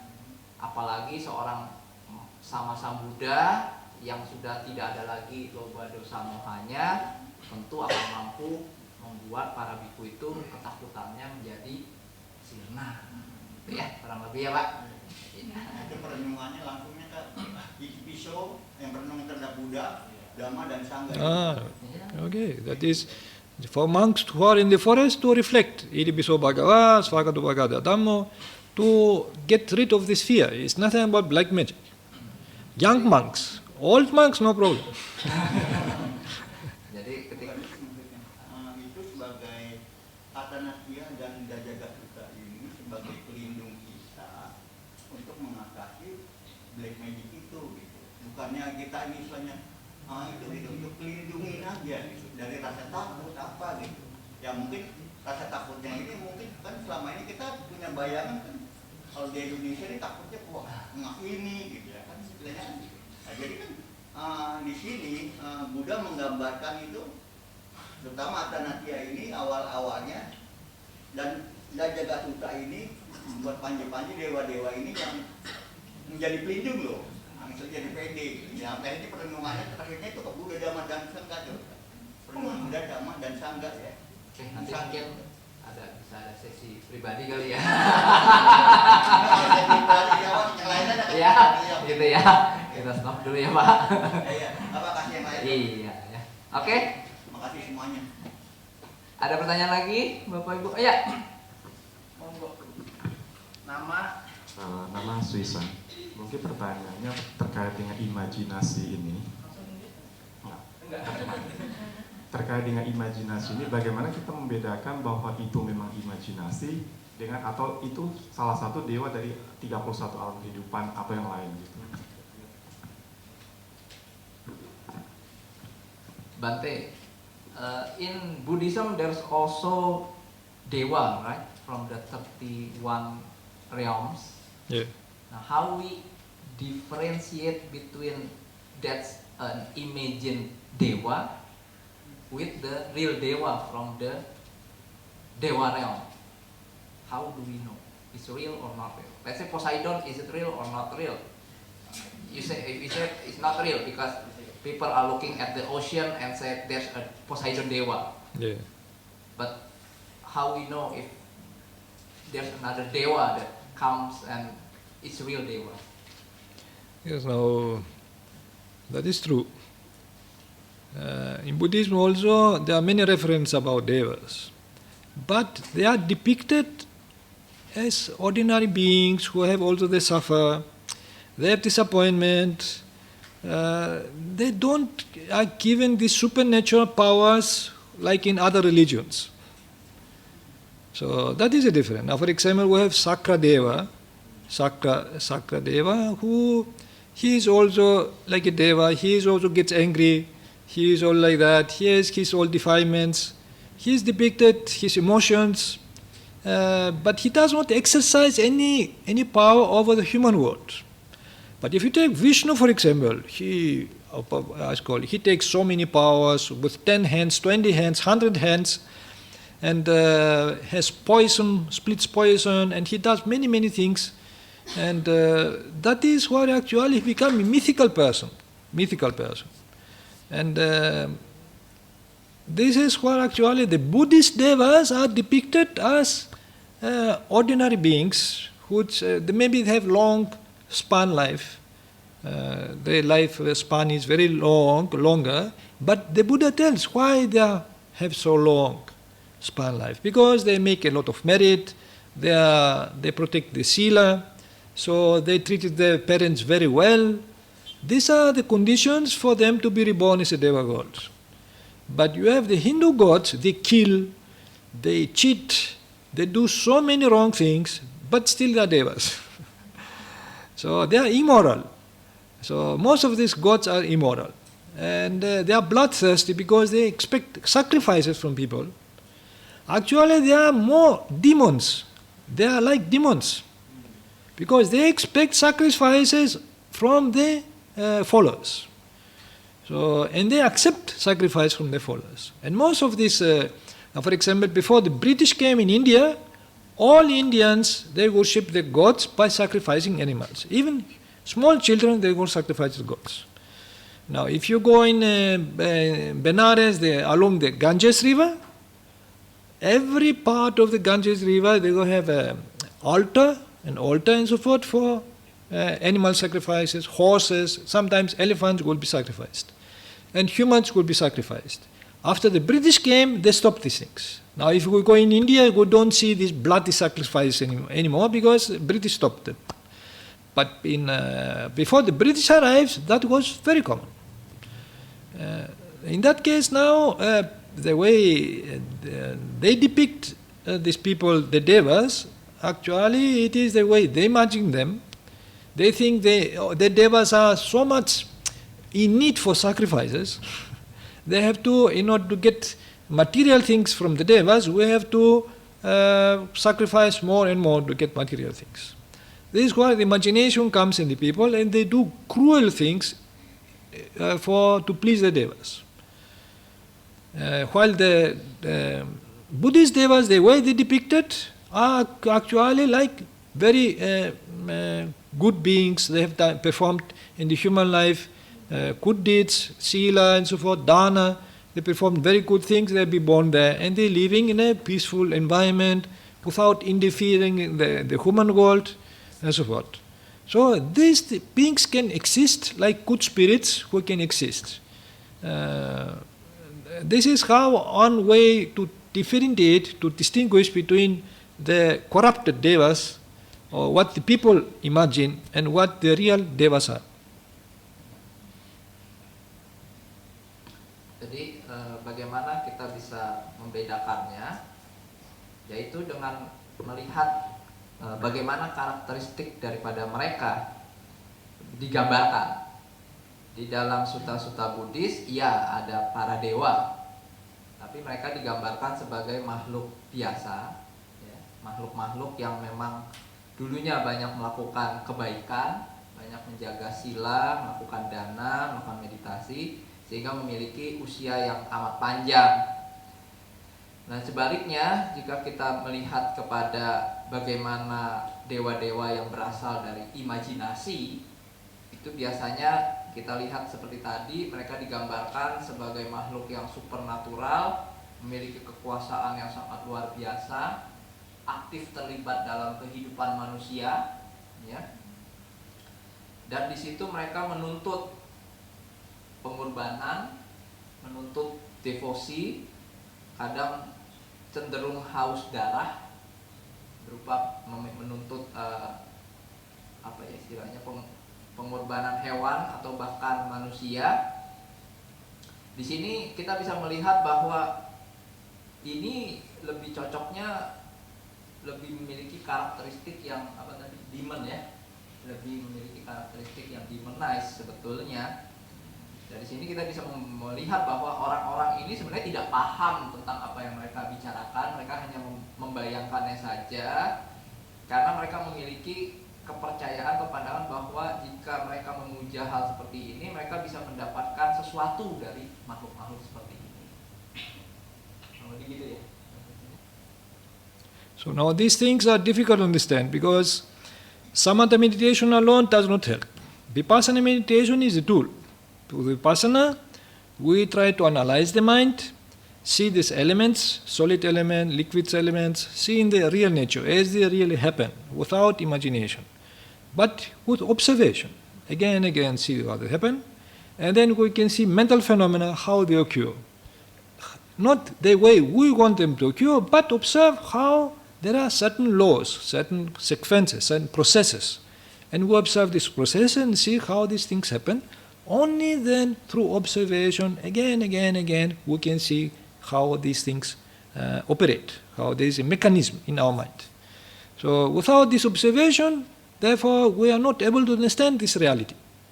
So the only means to use to understand this imagination, because we don't know. And this is happened now with scientists. Actually, in order to understand all this reality of the world, scientists use the same method. What we know about physics today, about chemistry, about other astrophysics, about cosmology, formerly it was a mess. After science came, they give us a better picture of the world. Now we go to school, we learn these things. But if we have not gone to the school, we have been living in the Middle Ages, still thinking the way people in ancient times lived. So without understanding this world. For those times, the universe was fixed. The stars was fixed. They were not moving. Now everything moves. After scientists came, they understand that everything, the whole universe moves and so on. The stars move. They discovered so many things about the universe. How? Because of sharp observation.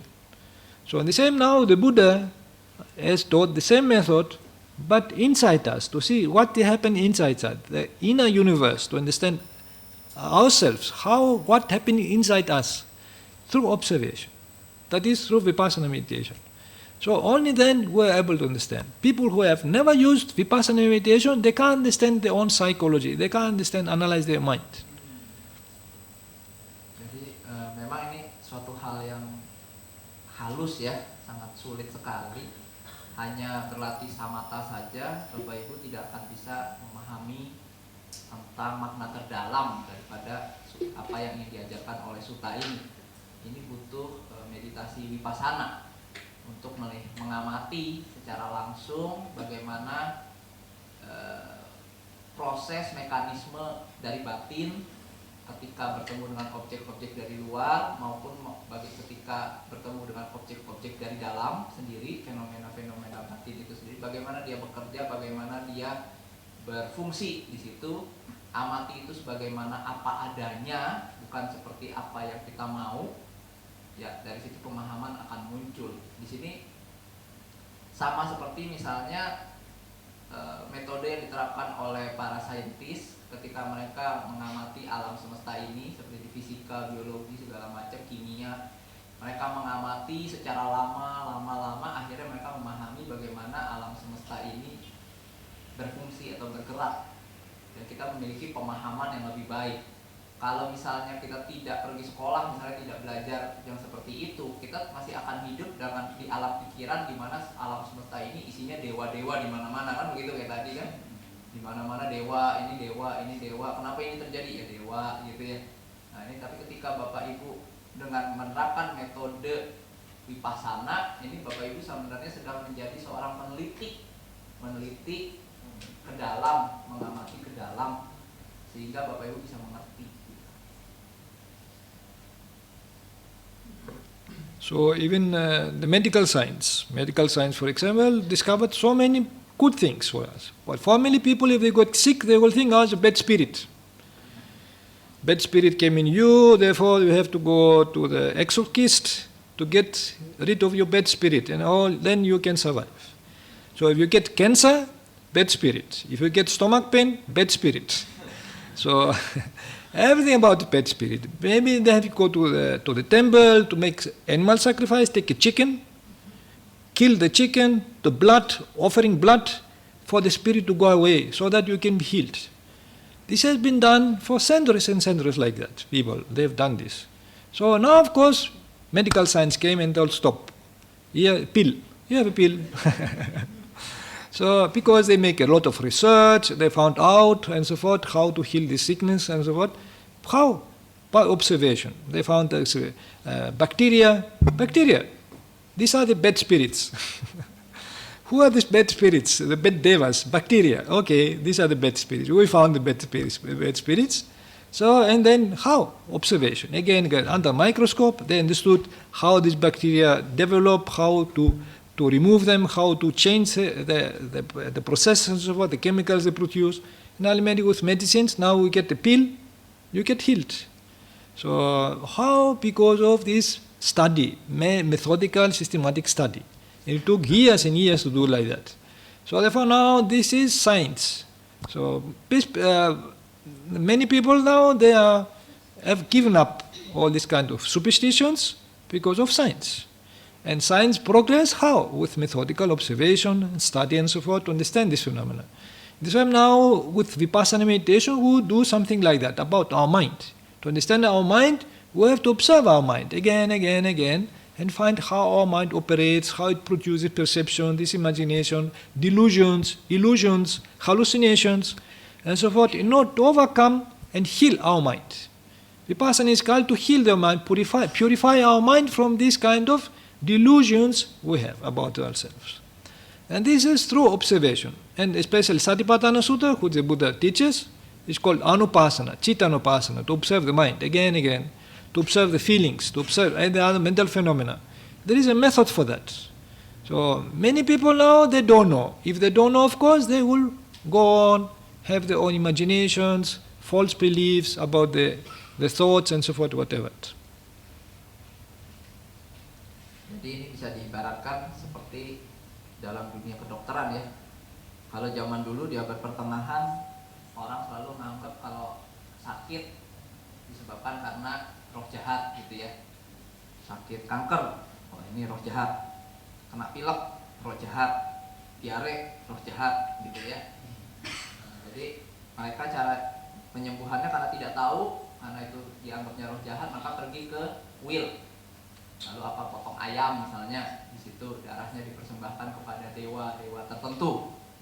Nah, ini yang dulu berabad-abad ini yang kita lakukan oleh manusia. Kenapa? Karena kita tidak paham. Nah, kemudian datanglah para ilmuwan, mereka melakukan observasi, melakukan pengamatan. Oh, ternyata ditemukan adanya bakteri misalnya. Oh ini bakteri, diselidiki tentang bakteri ini, bagaimana cara bekerjanya bakteri ini sehingga kita sakit, bagaimana mengatasi bakteri-bakteri ini, bagaimana mencegah bakteri-bakteri ini. Nah, ini membuat pemahaman yang lebih baik lagi, sehingga para dokter kemudian kalau Anda ke dokter sekarang tidak disuruh potong ayam tapi dikasih obat, ya kan, dikasih pil katanya Bante tadi. Nah begitu juga dengan batin kita sebetulnya. Di dalam batin kita itu ada delusi, ada ilusi, ada halusinasi. Batin kita ini sakit sebetulnya. Tapi karena kita tidak paham, tidak ngerti, maka kita mencoba menjelaskannya dengan imajinasi. Tapi yang mulia Buddha memberikan jalan, memberikan cara untuk kita bisa memahami tentang batin kita sendiri. Memahami, ada namanya metode satipatthana, di mana Bapak Ibu bisa mengamati secara objektif tentang batin Bapak Ibu, perasaan Bapak Ibu, bagaimana cara kerjanya, bagaimana dia berfungsinya. Nah dengan begitu Bapak Ibu bisa mengetahui cara untuk menyembuhkan batin Bapak Ibu sendiri. And I have one question again. It's okay? Yes, okay. Yeah, okay. I want to ask about lifestyle. Some people say vegetarian is a Buddha's teaching, and I think it's not right. It's wrong. So how about vegetarian in Buddha Dhamma? Is the real Buddha teach, or maybe like before? How about that? So, because those days the Buddha was a monk and all his community was monks. So if monks went to the village, they have to accept what people offer. So they couldn't distinguish and so forth. They offer meat, they will accept meat and so forth. Like. So then when Devadatta, one disciple of the Buddha, he wanted to split the Sangha, he told the Buddha that to put a rule that all monks should be vegetarians, not to eat meat and fish. And the Buddha refused. Actually, Devadatta himself was not a vegetarian. He was not. But he put this just to cause a split, a schism to the Sangha. Just to challenge the Buddha, to challenge him. So the Buddha refused because he told, okay. So then he told him, I put the rule that if a monk has not seen, has not heard, has not suspected that the animal has been killed special for him, no problem. He can accept already dead animal meat, okay? Because already dead. He has no responsibility of the death. But if the monk sees, hears, or suspects that the animal has been killed special for him, he should not refuse. That is a middle path.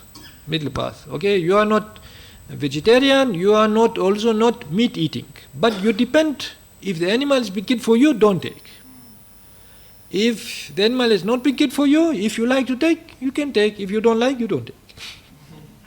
So, but in the Buddha's time, that was not a big serious problem, because monks were very rarely will get some meat to eat. Usually meat if it was a festival, people will kill and so forth to eat. Nowadays can be problem, because it is mass consumption, mass killings of animals. So if one wants to abstain because of demanding too much meat, people will kill more meat, more animals. Then if he wants to abstain, is up to him. But what the Buddha put the rule, it is one should not be responsible for the killing, directly responsible. Because you must know that now if you go to to buy a kilo of potatoes, okay, a kilo of potatoes, that means for 1 kilo of potatoes to get, many animals have been killed. Why? Farmers, they have to use insecticides. Okay? So they have to kill many worms. While plowing the field, they have to kill many worms. If birds come, they have to kill. If monkeys come, they have to kill. If wild boar comes, they have to kill in order to protect the potatoes. Alright? So after they have to store the potatoes, they have to use again cockroaches. They have to kill many cockroaches. They have to kill other insects and so forth, worms. So till the potato, 1 kilo potato comes in the shop for you to buy, so many animals will be killed. If you think that these animals will be killed because of me, then you can't buy potatoes also. So that's why now this logic that because you go, now people they use this logic because I'm telling you, if you buy for example 1 kilo of meat, which is dead animal on the shop, you contribute for the killing of animal. You are responsible, they will think because animals will be killed because of you. That is wrong because now butchers, they kill so many animals. If you go and buy one piece of meat, that doesn't mean you are responsible for the killing because it is for the common consumption. In the same way, vegetables like potato, they've been produced for the common consumption. So if you buy a kilo of potato and you think, oh, many animals have been killed because of me, then you can't buy potato also. So therefore, I'm telling you, the Buddha did not put a rule. If you go to the shop, what is available, if you buy, you can buy it without being responsible. That's not a problem. But if you, for example, directly tell the butcher, go and kill this animal for me, then the Buddha is told, no, that's wrong. Okay? So if the butcher already killed and you go and buy, there's nothing wrong with that. So, but if you go every day, and the butcher knows, you will come tomorrow also, he might go, he might kill an animal. Therefore, if you suspect that he has killed for you, then it's better not to buy. Now, I gave this example with potato and meat because there is no way that no animals can be killed. Even for vegetables, animals get killed. For meat, animals get killed. But we must not be responsible directly for the killing. If you have remorse that, because of me, animals can be killed, then you can't buy potatoes also. There is no way. So, therefore now the Buddha's rule, it is very clear that if we see, if we hear or suspect that an animal has been killed, especially for us, we should not consume these things. Even potatoes, you know that this farmer has killed special for me. Animals, in order to produce potatoes, better not to take. But usually if you go to the supermarket, that is for common usage, not for special for you, but for the public. It is for the public. You can buy without having any remorse. So because it's dead thing. Now you see, now even meat is produced, it is composed of what? Of solid element, liquid element, wind element and heat element. So there is no life there. There is no life. The life has been deprived anyhow by somebody else. So what you consume is just a dead thing. Like a dead plant, for example, you consume a dead plant, you consume a dead animal. So there is no only the chemicals are there, chemicals, proteins, minerals, vitamins, these things remaining there. There is no life there. The life has been cut off. So you are not responsible of the killing, no problem. You can consume it. So, but I want to tell you, if you want to become vegetarian, today is also good because you don't contribute for the killing of many animals. That if you like to do that, it is also good. Out of compassion of many animals who have been killed. If you don't do this, up to you. That's no problem.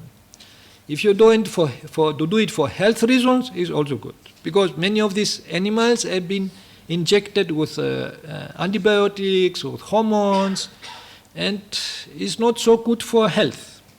As scientists show that actually you can get many illnesses if you consume too much. Small amounts, no problem, but too much is not good. So fish the same. You know, our oceans are not so clean as before. There's a lot of microplastics inside the rubbish inside the oceans. So many fish also are not healthy. So if you want for your health, at least restrict your consuming your fish, or if you take small amounts, no problem. So, but this is about health, about these issues, about if compassion is about, that is of free will. But that you must not feel remorse that these animals had been killed special for you, because just these butchers, they kill more than people need sometimes. They throw a lot of meat to the pigs and so forth, to the dogs sometimes, because they kill so many animals. So if you go and buy and so forth 100 grams, 100 grams today, you are not responsible of this killing. So then...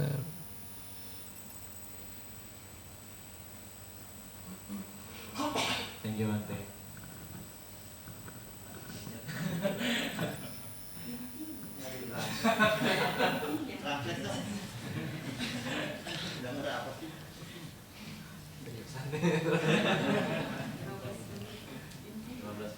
Intinya aja deh. Jadi saya pertama itu saya nggak saking menyimak, jadi nggak saking menyimak gitu. Saya soal ini aja deh.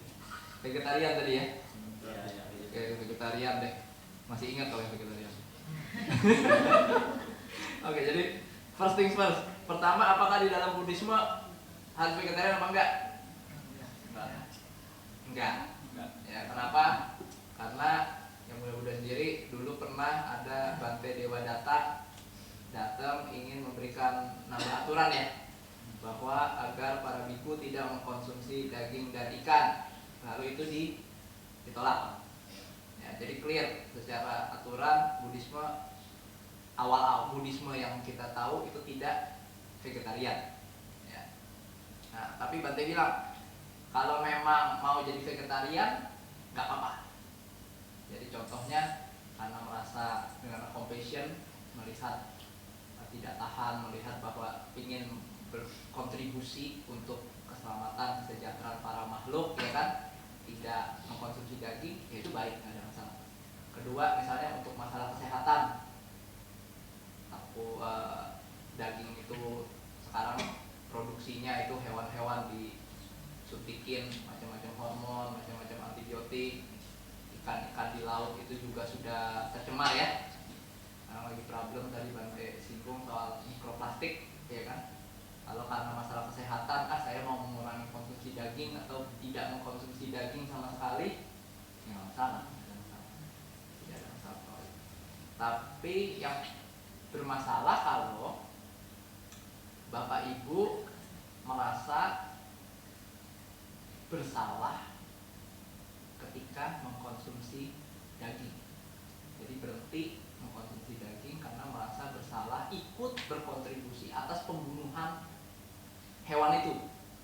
Nah, ini harus presisi nih, gitu. Kalian itu apa? Yang ini bahwa saya ketika saya mengkonsumsi daging atau melihat teman Bapak Ibu mengkonsumsi daging, artinya dia ikut berpartisipasi atas pembunuhan makhluk itu.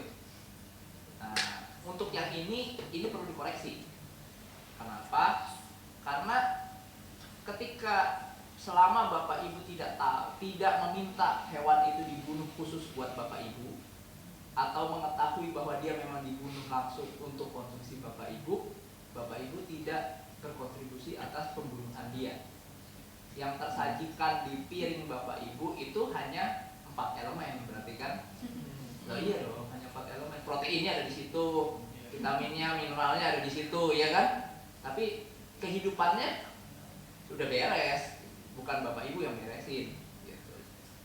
Ya, bukan Bapak Ibu yang ngambil di situ. Gitu. Jadi yang masuk di situ itu 4 elemen. Nah, bahkan malah di zaman yang mulia Buddha dulu ini memang nggak jadi masalah karena orang jarang makan daging. Tadi Bante bilang daging itu dipotong ketika hari-hari raya, mungkin ya zaman dulu Indonesia kalau hari raya baru potong ayam gitu ya, opor atau gimana gitu. Nah itu jarang, sehingga ketika itu dulu tidak menjadi masalah, tapi sekarang bermasalah. Nah kalau Bapak Ibu kemudian bilang, oh saya vegetarian, artinya saya tidak membunuh, tidak berkontribusi atas pembunuhan makhluk. Ntar dulu. Waktu sayuran itu ditanam, tanahnya kan dibajak, lalu banyak cacing-cacing mati di situ kan. Lalu waktu dia numbuh disemprotin pestisida supaya kutu-kutu nggak makan, betul? Banyak kutu mati, ya kan? Lalu waktu di packaging supaya nggak kena kecoa atau apa, ada kecoa atau apa kan dimatiin kecoanya kata Bante, ya kan? Jadi ketika itu nyampe di piring Bapak Ibu, sayuran itu atau kentang itu tadi Bante kasih contoh, sebenarnya banyak kan hewan yang mati di situ. Berarti kontribusi dong Anda. Kalau logikanya ngikutin gitu kan, kontribusi dong, nggak boleh beli juga dong, nggak boleh makan juga dong sayuran. Gitu. Jadi yang mulia Buddha itu mengajarkan jalan tengah. Selama Bapak Ibu tidak mengetahui secara tidak meminta itu dibunuh untuk Anda, tidak mengetahui bahwa itu memang dibunuh khusus untuk Anda, ya nggak masalah. Anda pergi ke toko daging, memang daging pasti para peternak itu tukang daging pasti motong banyak, betul nggak sih? Nah, ketika Bapak Ibu hanya ngambil sedikit ya nggak ada masalah, tidak dibunuh buat Bapak Ibu. Tapi, nah ini jadi masalah nih. Bapak Ibu misalnya beli ayam, contoh kalau ini kasusnya tokonya kecil, beli ayam, hari ini beli ayam, besok beli ayam, besoknya lagi beli ayam. Lalu si pemilik toko berpikir, besok pasti ibu beli lagi ayam, kan begitu?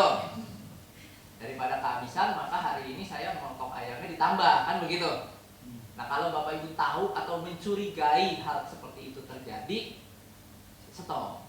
Itu nggak boleh. Paham maksudnya? Jalan tengahnya. Oke? Iya. Tapi kalau melanjutkan itu, kalau misalnya kita punya rumah makan gitu ya, kan ada harus fresh daging gitu. Nah itu harus di stop. About a restaurant, berarti if we own a restaurant, we need a continuous supply of meat, fresh meat.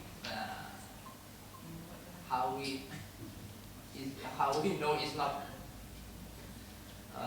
planned to kill for us. So you can make it vegetarian with restaurant.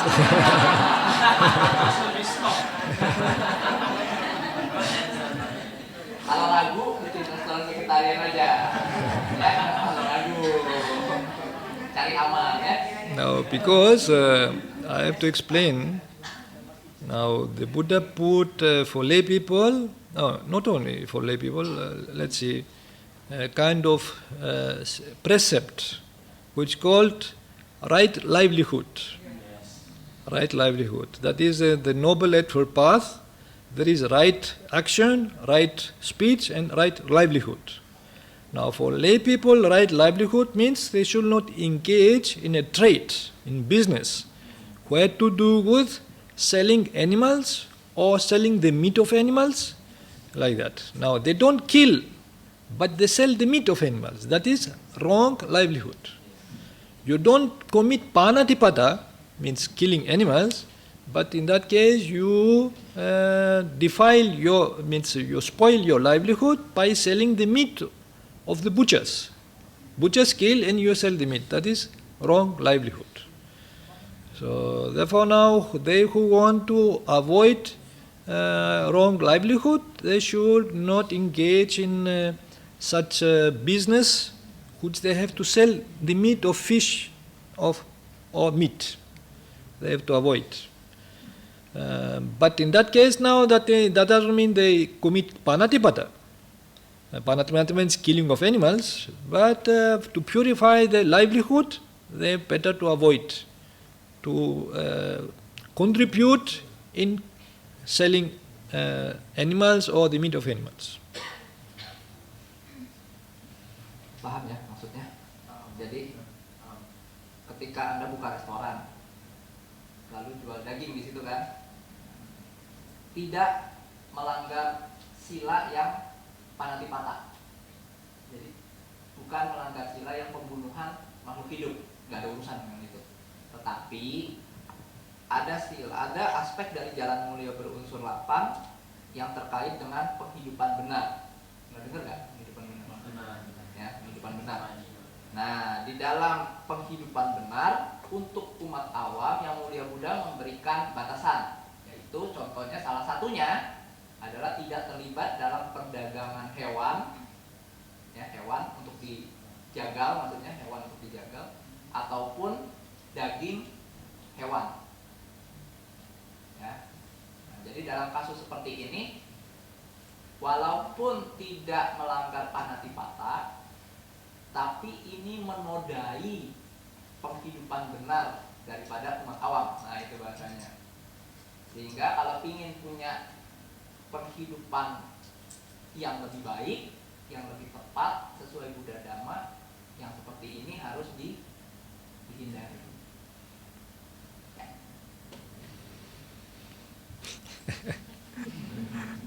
Ini pertanyaannya susah-susah semua ya.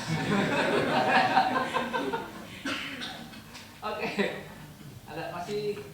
Masih ada 15 menit loh. Oh, iya.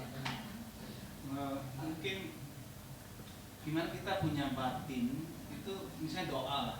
Kita kan ada doa supaya ya ada keinginan biasanya kan. Nah, itu kan biasa kita mengharapkan batin itu doa itu terkabul kan. Nah, kalau misalnya dalam Buddhis, apakah perlu nggak kita doa gitu dalam pandangan Bante kayak?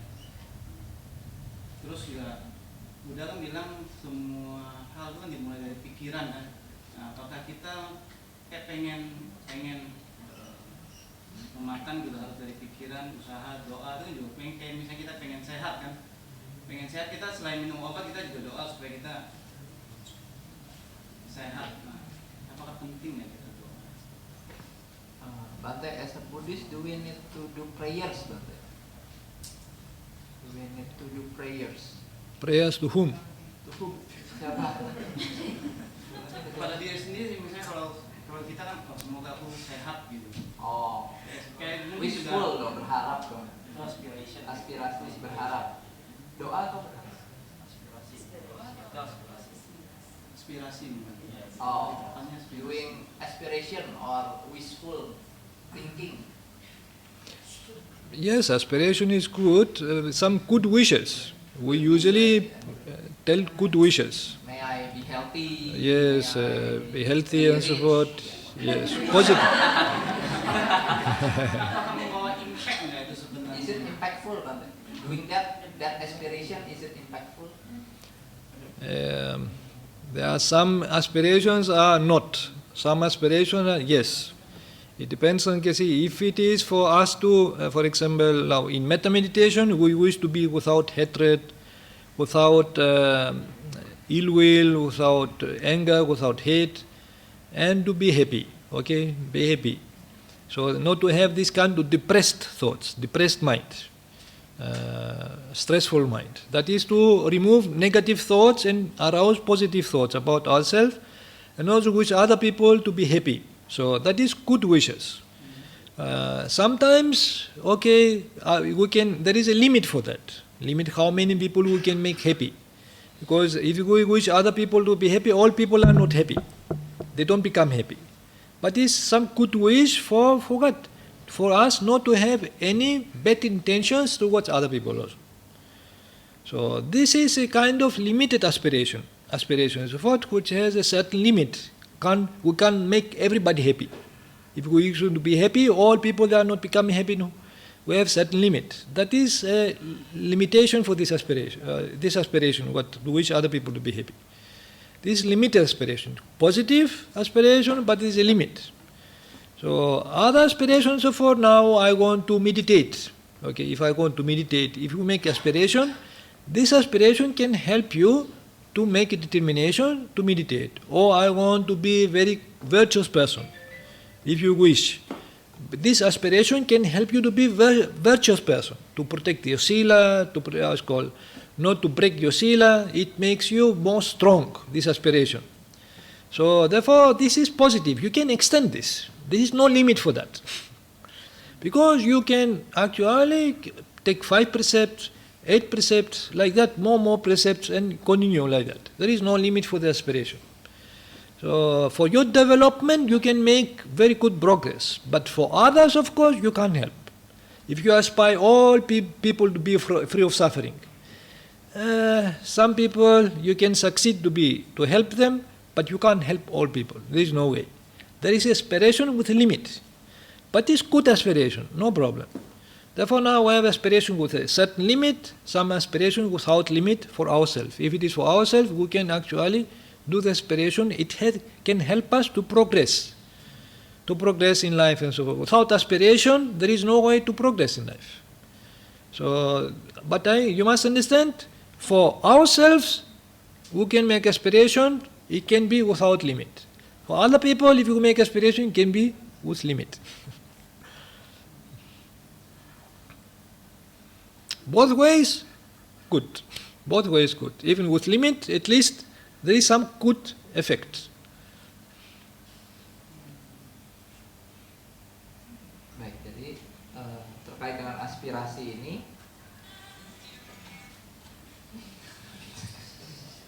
aspirasi ini, kita harus membedakan ada yang terbatas, ada limit, dan ada yang tanpa limit.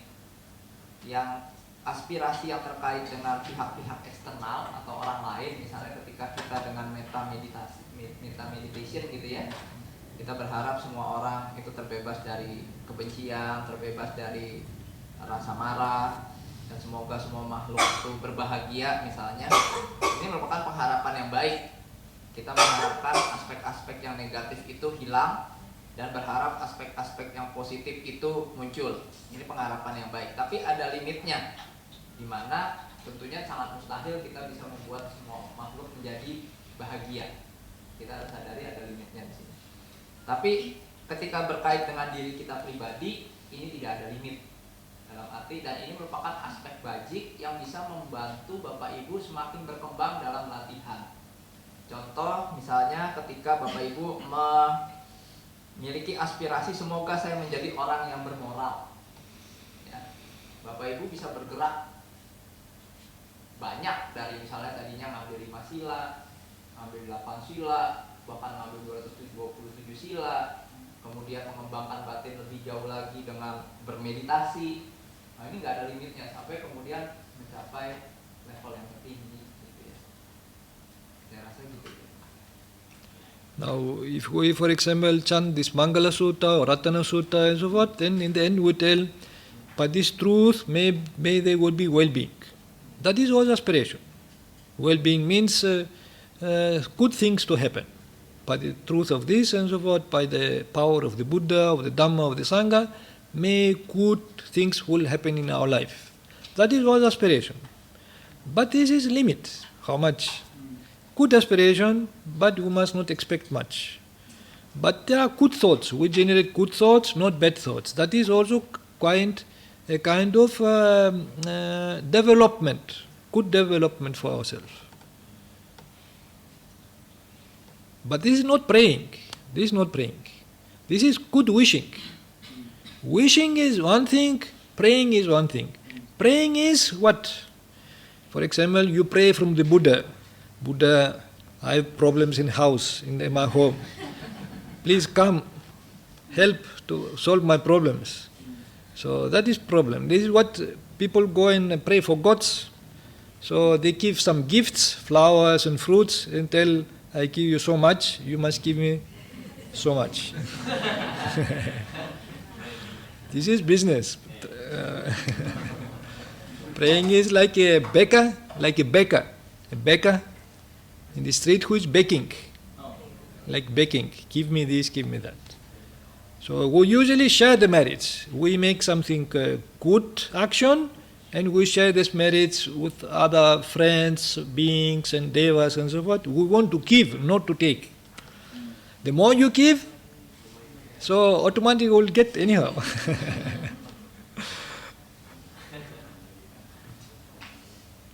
This is the difference between prayer and good wishing.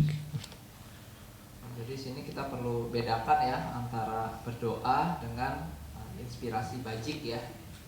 Kalau berdoa itu ya kita bisa kemana, memohon istilahnya, mengharapkan sesuatu. Misalnya kita berdoa kepada Buddha gitu ya. Buddha, yang mulia Buddha, saya lagi ada problem di rumah gitu ya. Ini tolong datang bantu saya gitu misalnya gitu kan. Saya udah kasih buah di altar kok nggak ditolong-tolong kan gitu ya misalnya. Jadi kita ada apa istilahnya, ada feedback ya.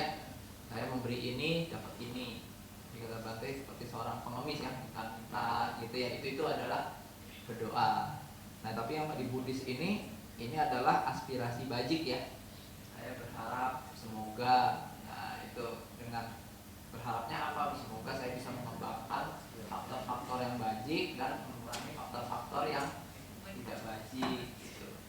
Nah, tapi kembali bahwa ketika kita misalnya mengembangkan faktor-faktor bajik dengan misalnya melakukan chanting, misalnya apa tadi, Mantra Sutta atau Karania Sutta gitu ya, dimana kita berharap kebaikan, kesejahteraan semua makhluk, misalnya semoga semua makhluk hidup bahagia gitu ya, sejahtera. Ada limitasi di sini ketika berhadapan dengan aspek-aspek eksternal, ada kondisi-kondisi yang membatasi. Jadi jangan terlalu kecewa dengan atau mengharapkan terlalu berlebih dari itu. Oke, satu pertanyaan terakhir ya, silakan. Satu pertanyaan terakhir. Di belakang nih, dari tadi belum ada kayaknya. Oke. Ayo, 5 menit lagi. Satu pertanyaan terakhir. So then, we are going to share merits forward. Not praying, sharing merits. So we want to share all these merits we have accrued for all beings, and wish everybody to be happy and to have a well-being and prosperity. So then, ettavata cheyam hehi sabba sampunya sampadan sabbe deva nomodantu sabba sampatti siddhya. Ettavata cheyam hehi sabba sampunya sampadan sabbe bhuta nomodantu sabba sampatti siddhya. Ettavata cheyam hehi sabba sampunya sampadan sabbe satta nomodantu sabba sampatti siddhya. Akasatta ca bummata devanaga mahittika punyantan anumoditva cirarakandu sambuddha sasanan. Akasatta ca bummata devanaga mahittika punyantan anumoditva cirarakandu sambuddha desanan. Akasatta ca bummata devanaga mahittika punyantan anumoditva cirarakandu sambuddha savakan cirarakandu mamparanti. Idam me nyatinan hotu sukita hondu nyatayo. Idam me nyatinan hotu sukita hondu nyatayo. Idam me nyatinan hotu sukita hondu nyatayo. Idam me punya kamman asawang kaya vahan hotu sabme punya nibbanas paccayo hotu. Mama punya bagan sabba sattanan bhajemi me saman punya bagan labantu. Sadhu, sadhu, sadhu.